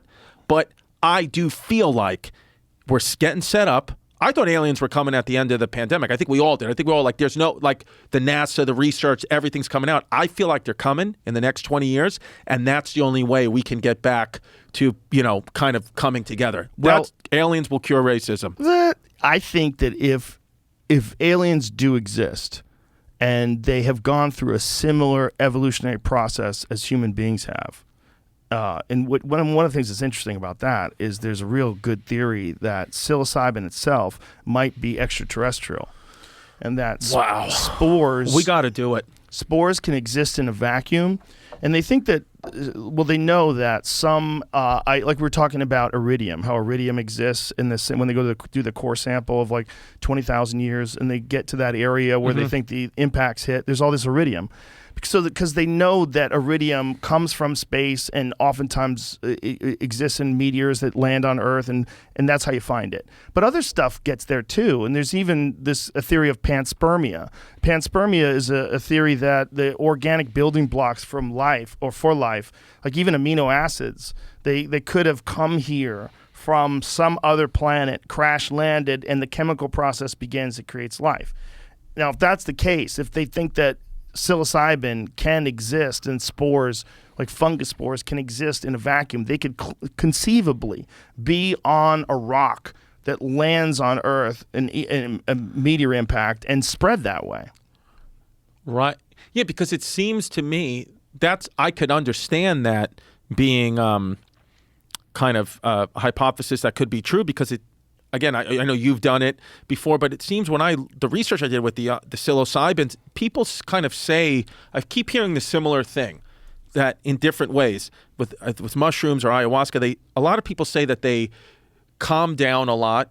Some of them, at least, say it alleviates anxiety for a lot of people, because they say that they know that death isn't the end; it's just another part of their existence, and that I've heard a lot of people say in the research, they say the same thing, that they believe we're all God.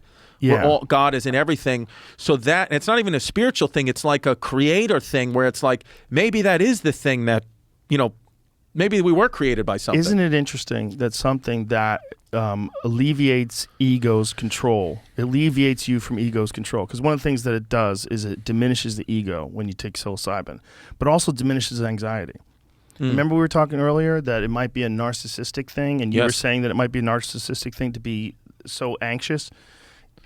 If that, it kind of seems like that may be a possibility for some people. Obviously, for some people, and I should be clear on this. We were talking about it earlier. Some people have anxiety because they're mentally imbalanced. Yeah, right? Something's wrong. It's chemicals. Right? There's some chemicals that are off in the brain. But the idea that something can come along that can alleviate your anxiety, but also diminishes the ego, is really interesting. Because, like, how much of this mental energy that people put into thinking about themselves would be alleviated if they realized they were part of something that's immense and huge, that all of life itself is experiencing it through these different biological filters, but that we're ultimately like really the same thing at our cores. And that's one of the reasons why we freak out so much, or let me tell you, it's like I do. I freak out so much at people's flaws. I mean, flaws like as in like people that lie or people that steal or people that you like try to harm people, because I'm terrified in seeing those things in myself. You know, Right. you worry like, oh, I could imagine if I grew up in the foster care system and I was in and out of jail and getting beat up all the time that I would become this criminal that I'm looking at right here. Right. Like, that could be you, and you know it could be you. Right. Because you're just a lucky human being that didn't have to live like that. Because we're Right. essentially what the energy is of what a human is. Outside of language, outside of your fucking childhood and your life experiences, the energy of a human is probably really similar in all of us. And it's just going through these different biological filters, different life circumstances. But if you lived my life, you would be me. And if I lived your life, I would be you. And that's probably the reality of people that you feel when you're on mushrooms. And so all the thinking about yourself Right. seems less. It just seems to make less sense. Yeah, because you're never really mad at anyone. You're always usually just mad at yourself, right? A lot of times at the you're mad at fundamental other point. people. No, If other no. people are doing you bad. No, I know, but don't you think at the core of it, it could be that you're just mad at yourself? Like if somebody at the end of the day, I think like even if I got into a car accident, it was 1,000% I think not my fault. In a way, I think deep in my brain, I'm like, no, it was my fault. How? Because maybe I could have been more aware. Maybe I could have stopped sooner. Maybe I was texting and driving. 2-year-olds get killed in drive-bys. Okay, the idea that everybody creates their own destiny with their imagination is kind of silly. But people do think like that it's your fault. I've heard people say it. There was a fucking documentary. I don't even remember which one it was, but one of those wacky metaphysical documentaries that was trying to say that everything in your life, including all the diseases that people have, everything is created by your own mind. Like, that is so crazy and so dumb. Do you think that like someone who is born with like mal-shaped limbs, was that their personal choice? No. Like, that is so fucking dumb. With what we know about biology, that's so fucking dumb that people would think that way. There's a lot of random luck involved in shit. So I was going to say, you think it's more luck. It's more random luck. You think There's that's that the too. energy. But there's that too. Look, there's no doubt about it, okay? If a fucking baby gets hit with a stray bullet, the baby did not will that stray bullet No, into its fucking I life. agree with you there. Right? It's Yeah. not the baby's choices that it got shot in the crib. Yeah. There's randomness to life. It just doesn't you don't experience it every day. So you assume because you're aware of the patterns you do experience every day, like driving to work, I see a certain amount of things, I'm around a certain amount of things, all that shit ends if an asteroid hits. Boom! Back to cave people. Right. Instantaneously. Cannibalism. Instantaneously. Scratching and clawing to survive. Instantaneously. Right. That's a reality. That can happen. And that's what we don't think of because it hasn't. But we Right. know it has. That's what's so fucked. We know it did kill the dinosaurs. We're pretty sure this Younger Dryas impact theory is got a lot of validity to it. It seems Right. like it has a lot of evidence that points to it being one of the possibilities to killed off a giant percentage of fucking animals on this planet and probably reset civilization. Yeah, we definitely are living extremely comfortable at this point in time. But my thing is when people say that, it's like, but what am I supposed to do? Like, You're not make supposed to do believe that I anything. lived in the 1850s? Like, I don't want to shit in a hole a mile outside my house. No, you don't have to do that. It's just the understanding that this is all unknown. You Right. can't think that it's your fault if we get hit with a fucking asteroid, because it's not. Right. There's a lot of randomness to this shit. Sure. There's a lot. Yeah. Well, I think just, not resisting is a big thing. Just accepting anything and limiting the resistance. I heard that. I follow that guy Sadhguru, whatever. He's always talking about that. Just stop resisting. Accept everything. There's something to that for sure, but you know what else there's something to? Knowing that you're not going to figure this out. Just living your life and trying to do the best you can, but knowing that you're not going to figure this out, because no one has all the goddamn answers to this. No. And the people that come up with pretty good ideas, like Sadhguru, like maybe some of the things that he says are wacky, and then there's another guy that has some other interesting ideas, but maybe he sucks as a boss, and there's another guy that says cool shit, but maybe he lies about his last name.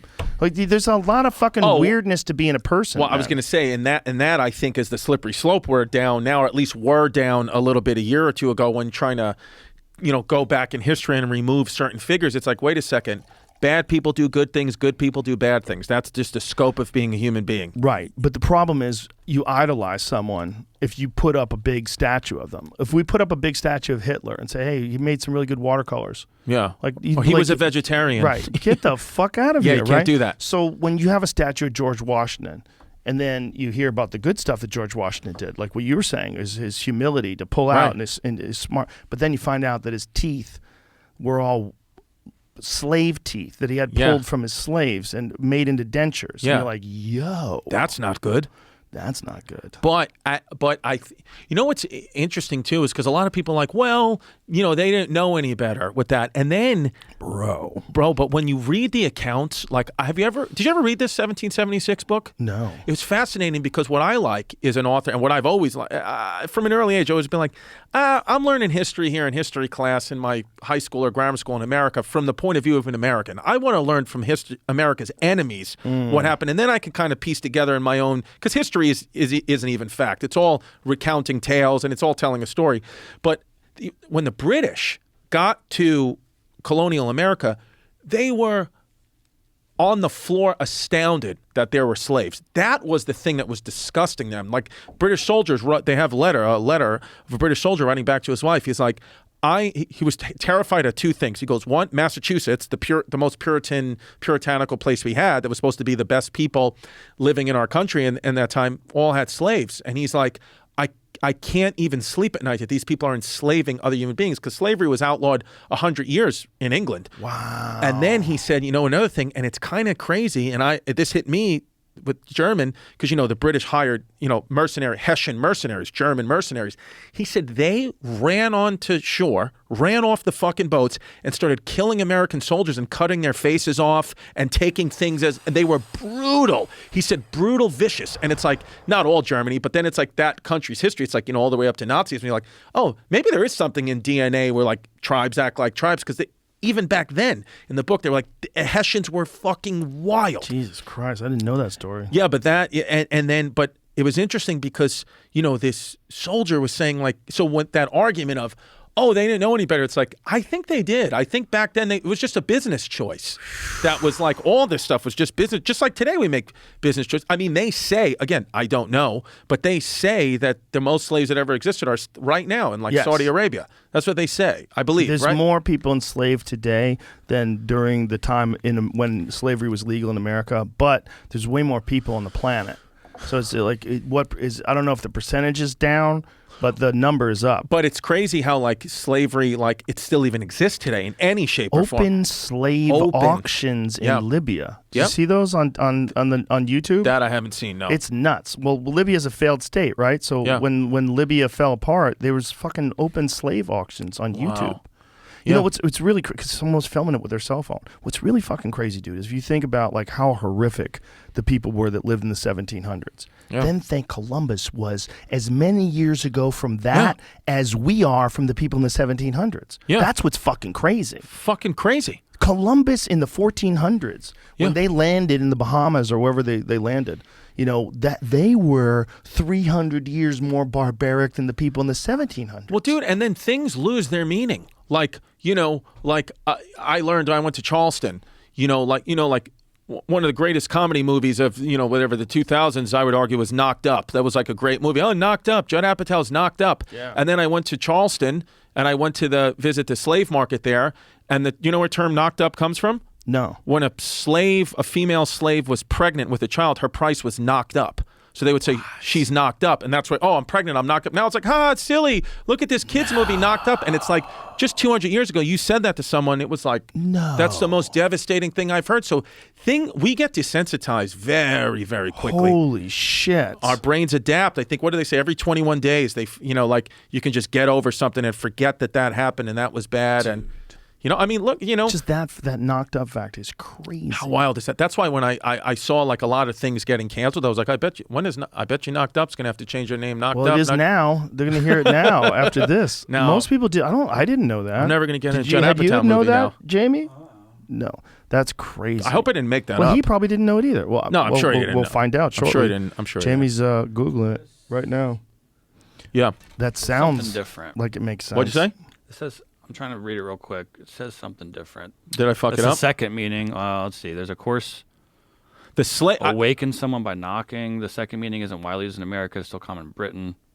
At this slave market, for sure, on this tour, they said that was where it came up from. The meaning when a woman gets pregnant, she's knocked up. Maybe it was a common expression before that, and then they added it to this a woman being pregnant with slavery because it indicated the same thing, that the price was knocked up, right? Like, so maybe knocked up, like how much are horseshoes? Oh, they've been knocked up. Like maybe it was normal, right, to say knocked up, and then it became knocked up with that on top of it. Or like even just 2 years ago, a woman who I know, one of my mother's friends, who was working at a hospital for 30 years, and an employee came in, like a younger girl. My mom's friend was white. This girl happened to be black, and she goes, the woman who's been again working there 30 years. The girl asked a question, and it was like she was like, "Oh, don't worry about it. We're going to educate you." She goes, "Don't worry. We're going to whip you into shape, and you're going to be great." Oh, Jesus! Fired. And I was like, "Even whip you into shape? You can't say that." The Oxford English Dictionary traces the expression back as far as 1813 and says it's of an American origin. Oh, there you go. An OED citation from 1836 refers to slave women who are knocked down by the auctioneer and knocked up by the purchaser. Mm-hmm. Huh. This tour guide said it's because their price was knocked up. So maybe... knocked down by the auctioneer. What does that mean? Auctioneer. Knocked up by the purchaser, though. Is the auctioneer the guy who does the, hey, somebody, is that the person who, that's the auctioneer, right? That's not. Yeah. So the other person would just be what in the audience? Who's buying it? What are they? The purchaser? Yeah. So it's knocked up by the purchaser? That's what it said? Yeah. Okay, that makes sense, right? So the auctioneer is the guy who's like, do I have 17? Do I have 17? He says, I'll give you 20. Yeah. So that's knocked up. Knocked up. Interesting. Well, it's still attached to slavery somehow. Yeah. Maybe I added the second part in to make it fit Makes more. sense, though. It does make sense. But then it doesn't make sense because then she wouldn't be able to work and she would have to take care of the kid. Well, no, you're getting 2 humans, though. Right, but you won't for a long time. True. Right? Listen, I don't make the rules. Well, one of the things Native Americans would do, unfortunately, when they kidnap people is they would accept children because those children could be integrated into society. Right. But they would kill babies because they didn't want to have to take care of the baby. So the Comanches, when there's this incredible book called Empire of the Summer Moon that details this woman, I forget her name, her last name is Parker, and she got kidnapped when she was 9 years old by the Comanches, and they killed her mom, they killed everybody else. Okay. But they took her because she wasn't an adult. They killed the adults, or on rare cases they would accept them and like take a woman as a wife or something like that. But most adult males were just killed. Right. And then they also killed babies. But they would let children join the tribe because they had a hard time with women keeping babies because all the riding on horses, they would have a lot of miscarriages. So they needed to keep their numbers high. So they would incorporate kids that they had kidnapped. I guess that into makes their sense. tribe. I mean, I guess, too, like in nature, like that's the thing is like, I guess because we have conscious thought and all that, humans get a bad rap. But like I saw a video once of this zebra that was giving birth. And I guess the father that had impregnated that zebra must have been killed in the course of the baby giving birth. And then the new male zebra came in. And as the baby's being born, the new male zebra is stomping its head to death because it's like, that ain't mine. I have a friend who has that happen on his property out here. Oh, wow. He's got a zebra in Texas. And he's like, I got a zebra that's a cunt. And he kills the other zebras, keeps killing the other zebras. And he's like a non-viable older male. Yeah. He has to kill this zebra because the zebra's killing the other zebras. Yeah. That's another thing. Thank God we're not British. But then we'd have to say zebra. Zebra. I don't want to say zebra. Well, they say Z, too, with Z. Shut up, They don't say A to Z. They say A to Z. A to Z. Like a Corvette ZR1 is a ZR1. ZR1. Well, ZR1. You know what's another thing I read, which I thought was funny, is that some linguistic expert thinks that most likely the closest that like colonial Americans sounded like was British, was Bostonians. Like the Bostonian accent right now is the closest. So just think about like founding fathers just fucking being like cocksucker. Well, that makes sense because it's a terrible accent. Is it? It sounds awful coming out of women. Even Well, you gonna fucking marry me or what, Chris DiStefano? You Darlene. think you're hot shit? So even you being from you're from Massachusetts, right? Yeah. Even When you I don't went like to that high school accent. It's gross. It's fun to go back and drink there, though. Like, it's fun when you hear it, rather, if you're like hanging out with a bunch of drunk guys and they're talking in a Boston accent. Yeah. But I think there's other accents that are prettier. Like for a girl, right? If you hear a girl's accent, a girl from the South. Oh my God, that's the best accent. Honestly, I'll kiss anybody on the lips with a Southern accent.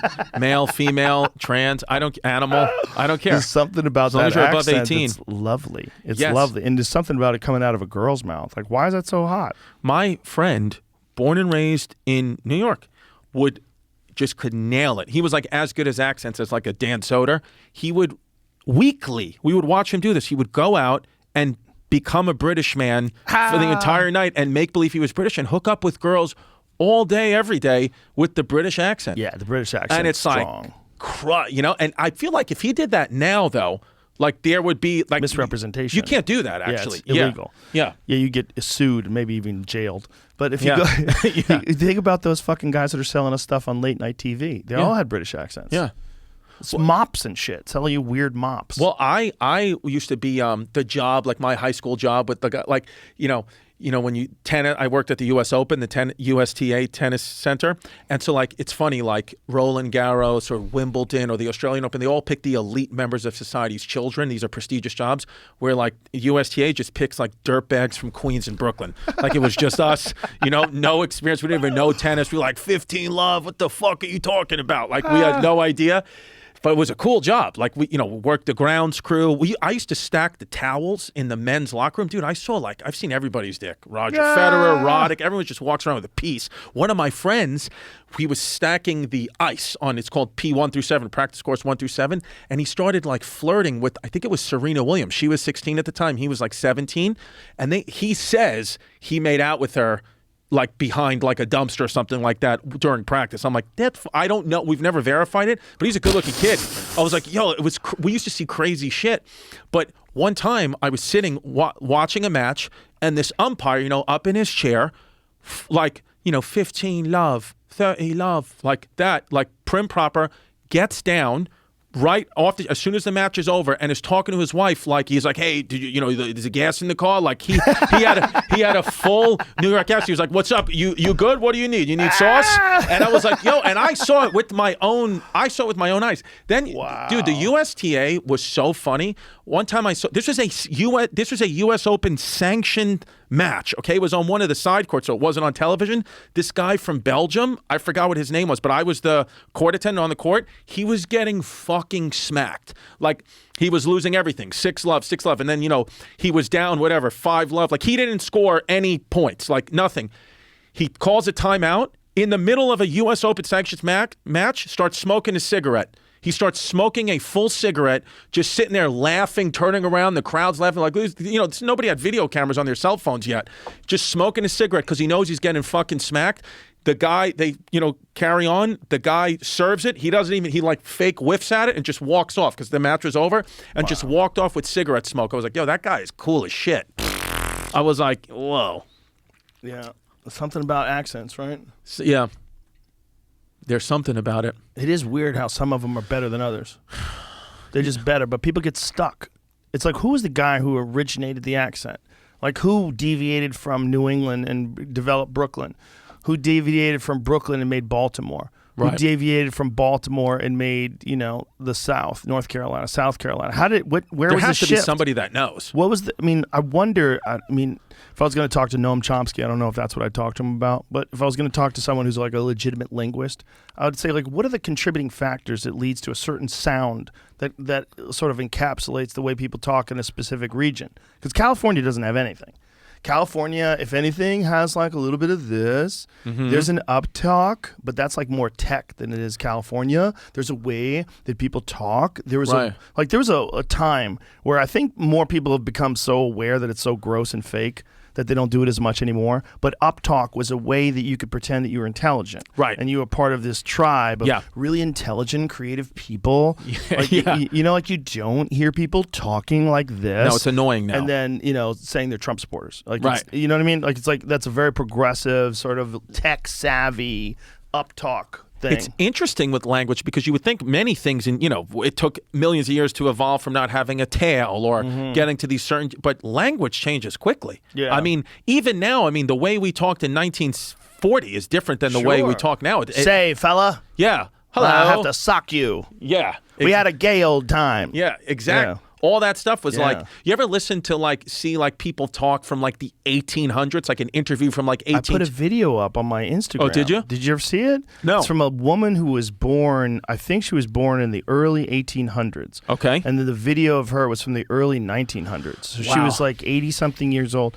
See if you can find it, Jamie. It's a black and white video of this lady, and it's really interesting because she kind of sounds like what you would expect a woman who lived in the Old West to talk like.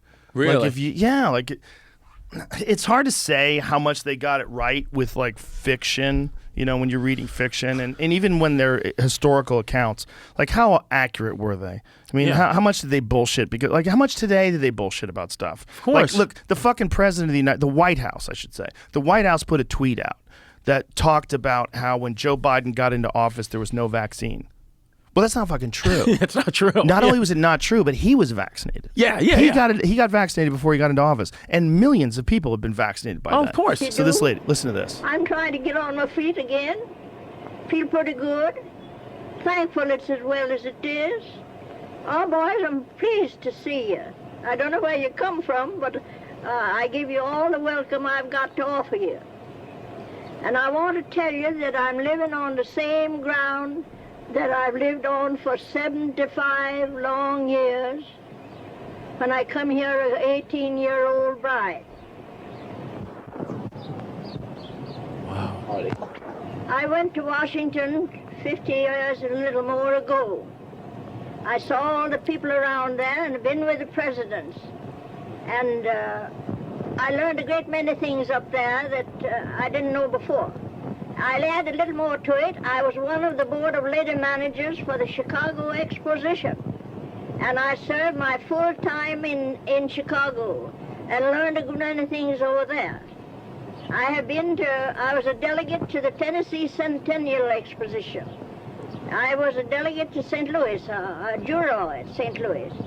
I think for a North Georgia cracker of my size and age, I've had a pretty good education on that line. That do all right? I was a 3-year-old girl when the Indians were moved from this country to Indian Territory. I have an indistinct recollection of seeing the red men as they went through the woods, for everything was woods nearly at that time. I have a distinct impression, if a 3-year-old child can have it. Nevertheless, I've been here since that time, and I've seen the march of progress all the way.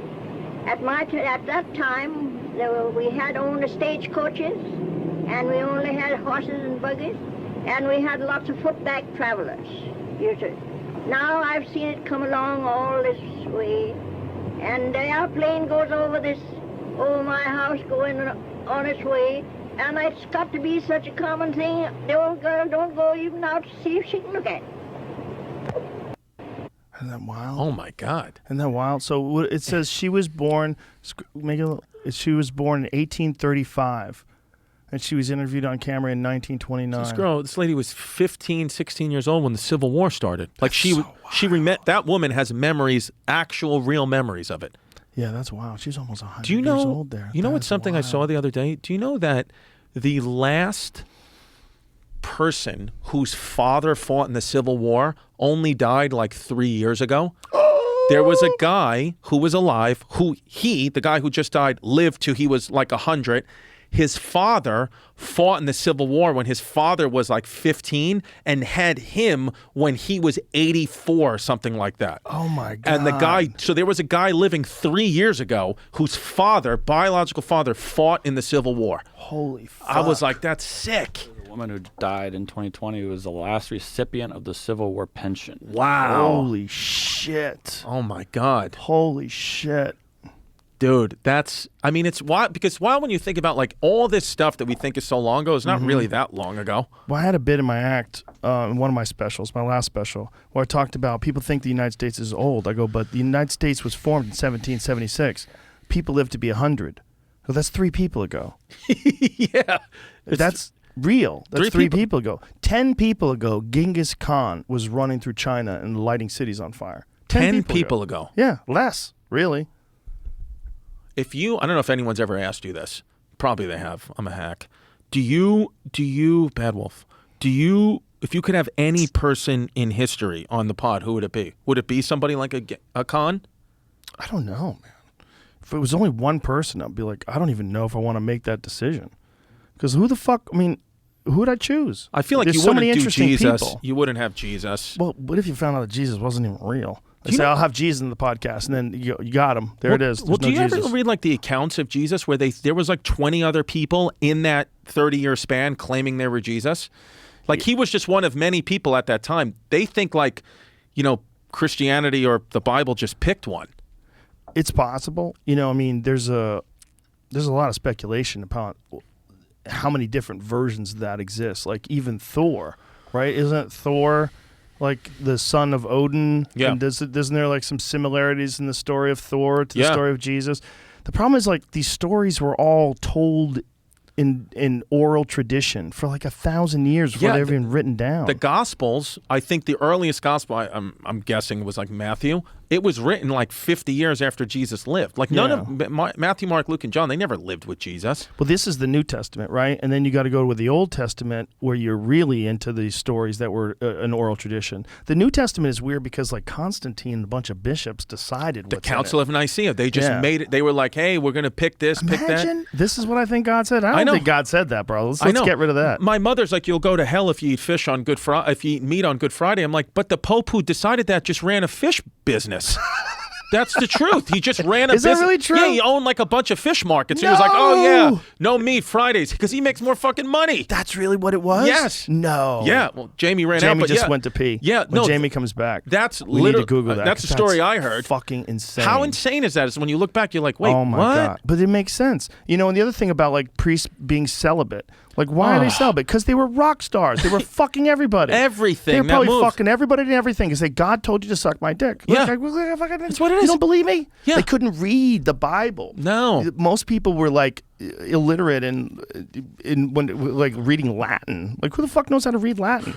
Who the fuck knows what that's saying? So when Martin Luther came along and they gave like a phonetic version of the Bible that you could read and then told you to interpret it yourself, like figure out what God said yourself, that it created a giant uproar. They almost killed him for it. Right. Yeah, no, I know. Well, even like the Old Testament, like, if you would have told me 2 years ago, Noah's Ark, is it real? I'd be like, no way. But now I'm like, when you listen to these, people talk about, well, there was a mass flooding and the ice polar caps, all that's like, it didn't happen like that. That's a story. But there probably were a lot of people just on fucking boats where their land got flooded. 100%. That's just real. I think 100%. I think there's probably a lot of civilizations that went under because of natural disasters. And if you're in the theory is that if you're in a regional area that experiences like a volcanic eruption and it killed like Pompeii or something like, but even before that, like even further back, 1,000 years before Pompeii, no one has any fucking idea what happened. Everybody's dead. Everybody's dead, and you have stories that get passed on, and no one's writing anything down. Yeah, I think it was the Instagram. It might have been History Before Us. I'm not sure what Instagram account it was. But it was one of these history Instagram accounts I follow, and they had like a piece of I don't know what it's not paper, whatever the material was. It was like in the wait a minute, stop. Yeah, you got to get Jamie to Google that before we forget. What were we talking about? With fish. Yes. You can't eat meat on Good Friday, on Fridays during Lent or Good Friday. And I think that story came about because when the Pope who was in charge, or whoever decided that 500 years ago, owned a fish market. And that's why he did it. It was a business decision. So I don't know how to Google that because I don't know the names. That's a lot of action. But I bet that'll come up. Yeah. It totally makes sense. Yeah. And as it makes sense with the celibacy thing. Like, of course they had to be celibate. Yeah. Yeah, and it's very unnatural. It's like, why would you choose the hardest thing to abstain from? Right. Sex. It's like, of course you're going to go fuck outside of it, or the fucking the kid thing, I don't know. Well, it's horrific. But how come this one group, Catholics, are the ones that have to abstain, but the Baptists are allowed to have sex? Well, it's ridiculous. It doesn't make any sense. I'm sure there's something in history, though, that talks. I'm sure that there's some reason why they did that. Yeah. Maybe the guy in charge at that point he wanted to keep all the pussy for himself. Maybe the king, his wife got fucked by one of the priests. 100%. You think you're cute? Okay. No more sex. I just talked to God. 1,000%. We got new rules. But I was saying that the Egyptian thing I saw. There's here we go. something to. I was trying to read through this. A lot to read See? through, but there's something to it. The fishy tale behind eating fish on Friday. So the title is Lust, Lies, and Empire, the fishy tale behind eating fish on Friday. And so it says here... It's a long piece. But it was a powerful but medieval it seems pope. Like it was something a pope. happened in the 1500s. And it says say at some point here it was a political thing to be eating fish. Oh, it was King Henry VIII times. Nice. That'd be a guy I'd like. Something then got reinstated in 1960. He'd be the guy. Would you want to imagine- interact with him, or would you want to just be around and watch as like a silent, invisible observer? That's what I would want. See, a lot of people want to go for fat fuck King Henry VIII. I'd like to see jacked and shaped King Henry VIII. I want to see that guy. Oh, he's probably a fuck. But imagine how cruel those people were. Like how many people they killed that just like they didn't like the way they looked at him. Yeah, it was like ants to them. Just kill them all. And then it's crazy. He's killing all these women, and he's the one that's determining the sex. Well, what's crazy also is that when you're talking about people that lived back then, they're essentially serial killers. But they're serial killers who are at the throne. Yes. So it's wild. So like what you're talking about, Richard Ramirez or Henry Lee Lucas or fucking any of these serial killers that we know of, that's what the fucking king was. Yeah. The king was a goddamn thrill killer. Yeah, that's all he did. They were serial killers. That was the son of Sam, just with a crown on. With a crown on. Imagine the son of Sam being the king of England. He probably thinks he's the king of England in jail. Those guys. Dude, we got to end this. It's almost 5 o'clock. What? How long did we make? More than 3 hours. Did we make it more than 3 hours? That's all Yeah. My comic buddy said that's how you know as a comic if you had a good episode, if you have to make 3 hours. If not, no, you it was suck. great. It was great. It was Good. great. All right, so we made it 3 hours. I didn't fail, Mom. I'm sure we pissed a lot of people off with the anxiety talk and stuff. But hey, I'm not on Twitter, so. Well, I am, but I I don't just see it. hide from them. Yeah. I just want to be clear that I'm not trying to diminish people's mental health. I just always wonder, like, what's the cause of it? And I wonder how much of it is biological and how much of it is just patterns of behavior. Because I think there's obviously there's a lot of factors, but those two ones are big ones. Yeah. You know, like how much of it is just something you're born with and how much of it is what you've experienced. Well, it's crazy that we both even have to say that now. It's like that's what stifles creativity and learning the most. It doesn't necessarily stifle it. It's just you have to be clear. Right. You know, you just have to be clear. And it's so far apart We're from just trying to learn. Yeah, that's the thing. It's like people are also looking for things to talk about. And when you talk about it, just like if someone on The View says something stupid, I'm going to talk about it. If the Amber Heard trial, the Amber Heard Johnny Depp trial, I mean, it's so stupid. I'm talking about it all the time. Oh, we should probably leave on this. Did you see that she got busted talking about having a bruise kit? Did you see that? Amber Heard? Yeah. If she was Puerto Rican, I would be all into that. She had a She's so tattoo on her crazy. tit. I like crazy girls. Yeah, I bet you Shit do. in the bed is crazy, though. That's wild. next level crazy. That's pretty wild. It's all pretty wild. God damn it. Who did I send it to? I have to find who I sent it to. Oh, I know who I sent it to. It's so nutty that this is being aired out in front of everybody. Is it a video? There's some video going around that's not. I just looked it up. Apparently, it's been edited. Well, when she says she had a bruise kit, that's edited? All I'm saying What's is a bruise there's kit? a fact check going around on Newsweek. Did she What leave does a it bruise say? kit in a photo? And No. It's not. Oh, she I'm said. sorry. No, I know. She says. I'm asking. Okay. I'm not sure either, but she said bruise kit. That's why. Heard's quote bruise kit comment sparked conversation among TikTok users, a number of whom asserted that bruise kits are usually used to apply the appearance of bruises rather than cover them up. But she corrects herself. It That's says why it was it's edited weird. here. What was edited? As the seconds-long video comes to its conclusion, it was further edited to add Heard referring to her makeup palette as a bruise kit before correcting herself. Wow. Footage later cut to a breakdown of what is believed to have been the palette. So I don't know if this is what was seen or. That's one. Is that the same one I sent you? I didn't check that you sent me something yet. Hold on. I think that's the same one I sent you. And they're making just like a bruise kit is apparently a thing that they use in makeup to make it look like you've been bruised. Looks like it's the same. Why would either one of them do this though? Why even go through this public trial? Well, he's doing it because she wrote an op-ed, which turns out she didn't even write the op-ed. Someone from the ACLU says they ghost wrote the op-ed, and the op-ed was about her being a domestic abuse survivor. And so that made Johnny Depp unemployable because it made it look like Johnny Depp was beating people up. And that's how he got fired from the Pirates of the Caribbean. That and also the fact that he lost another lawsuit in the UK. But I feel like this is even making him, beater. even if he comes out on top, it's making him more unemployable. Because wouldn't you be like, I don't even want to deal with this guy? I don't think so. I think, if anything, it shows that there are manipulative people of both sexes and that a person who's a good guy who happens to have a penis could get railroaded That's true. by a woman who's just completely full of shit. And one of the things that you see in cross-examination and just these stories, they don't make sense. Like, she's talking like a crazy person. And the vast majority of people that are watching do not believe her. Yeah. They do not believe her. Yeah. So that's good for Johnny. That's good because for Johnny. all these years, she's been this beautiful girl that says that Johnny, who does a lot of coke and likes to drink, was beating her up. I'm like, well, that's what people who do a lot of coke and drink do. Yeah. But it turns out then there's recordings of her talking and admitting to beating him up. Yeah. And Yeah, how that's she not cut good. the tip of his finger off. And then, there's a lot. There's a lot. Imagine Johnny Depp has to start a Patreon. He's fine. That's not the problem. The problem is he's trying to clear his name.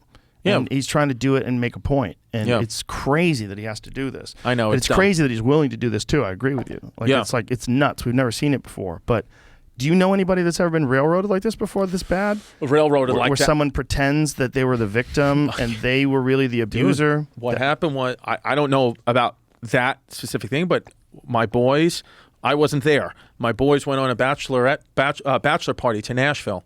And one of my friends hooked up with a girl, just bachelor Right. party, random in Nashville, right? Next morning, doesn't, barely knows her even, but all consensual, all good. Not even that drunk. Like, they just hooked up. Everybody saw them.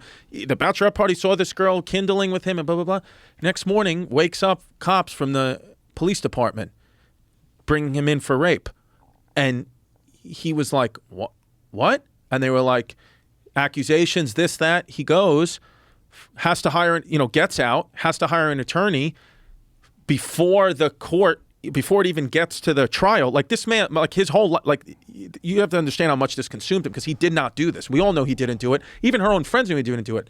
This missing link was she was engaged and the guy found out that she fucked somebody the night before because she drunk texted or something, whatever the story was, and then went right to that. And then, so I'm not saying that, that's just one specific story, but I saw, he was like, dude, I'm going to he almost he was, I want to say close because someone says they kill themselves. I don't know when they actually do it, but he was like in the group text being like, I can't handle this. Like, I did not do this. And then out of nowhere, her lawyers called his lawyers and was like, she's calling it off. Like, we're calling it off and, just it's over. Like that.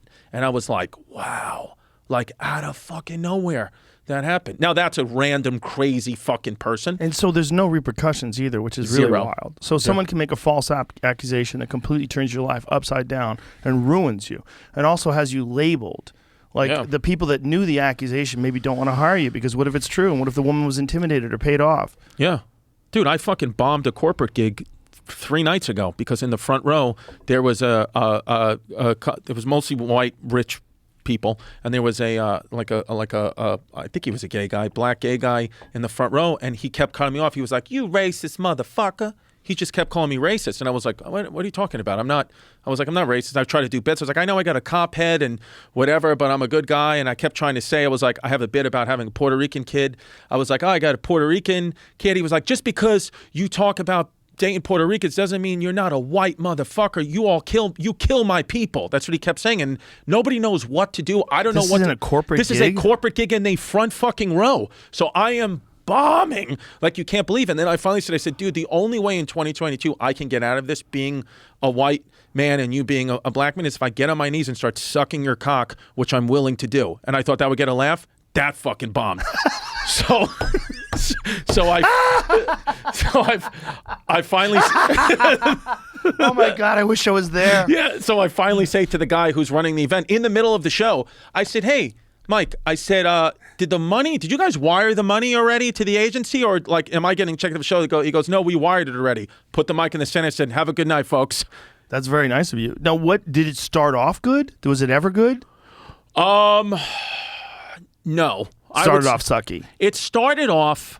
No. I wouldn't say it started off sucky. As you know, corporate gigs are hard gigs. Yeah, but isn't it amazing that someone could be confident enough that they could do that and interrupt a show. Yeah. And yell shit like that out at you and know they're not going to get fired for that. Zero. Well, that's what no I fear. Well, I even said to him, I said anything I said it kept getting worse and worse for me. I said to the guy who was heckling, I said, because there was a head guy, a boss, and I was like, do you work for this man? He goes, why can't I be a partner? Why do I have to be an employee? Because I'm black? I was like, literally, no. I was like, I'm genuinely just trying to get out of this fucking alive. You know, like I was like, but it was like one of those, and it just kept getting worse and worse and worse, and nobody was laughing, especially the rich white millionaires were like, we can't even touch this. They can't touch it. They can't howl at that. And I was like, fucking shit. And dude, it was one of those things where I just left, and I was like, what am I doing? One corporate gig I did, I did a corporate gig for Steve Cohen, the owner of the Mets, who's actually a fucking great guy, and it was like his 60th birthday party or something like that,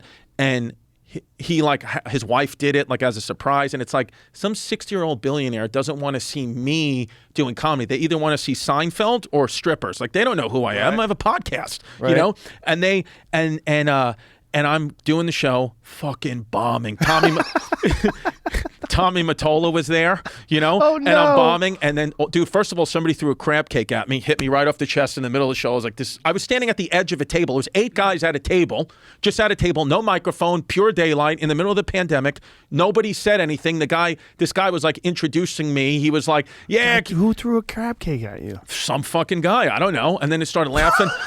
And then Tommy Mottola, I was like, oh, Tommy Mottola. I said, you know, I was a big fan of your ex-wife, Mariah Carey. I said I had a lot of posters up in my locker for her. He goes, I bet you have a lot of fucking pictures of cock up too. And I was like, yes. And then, you know, that got like a big laugh. And then finally, I'm like maybe 10 minutes into what was supposed to be a 30-minute set, and Steve stops me. He goes, how about this? He goes, what did my wife tell you to do? I said, 30 minutes. He goes, I'll give you twice the money right now to do 5 more minutes. Just do 5 minutes, but give me your 5 best minutes, and I will double your money right now. And then I just fucking stuck in, and I did that Letterman set. I made believe I was in that big fucking suit. John Travolta was there, had his hand on my chest, and I just did that set, and he doubled the money. Really? Yeah, right then and there. And then you got off stage. Then I got off stage, and then he became kind of like his son was there, who's like, listen to the podcast or whatever. He's a great guy. Shout out Josh. They had me go to Mets game. I still go to. I'm like friends with them now, they're amazing people. It's a rain delay in the first game after the first time I saw Steve Cohen again since I bombed. It's a rain delay. Steve goes, why don't you get up on the mic and start doing comedy for Citi Field, who's sitting there in a rain delay, angry Mets fans that were losing there, just got knocked out of the playoffs. They give me a microphone in the fucking booth, like the newscaster's booth, and I'm doing now, he goes, just start doing comedy, like make the people laugh.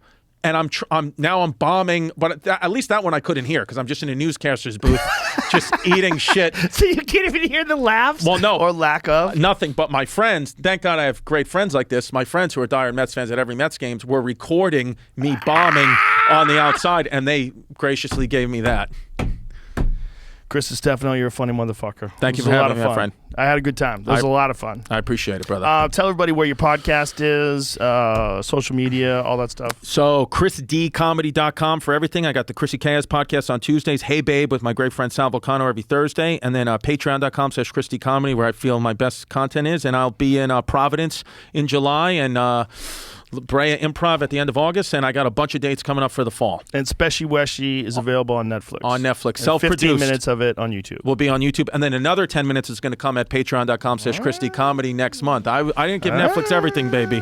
I'm trying to do this shit the new way. All right. Bits and pieces. Beautiful. All right. That was a lot of fun. Thank you. Thank you. Bye, everybody.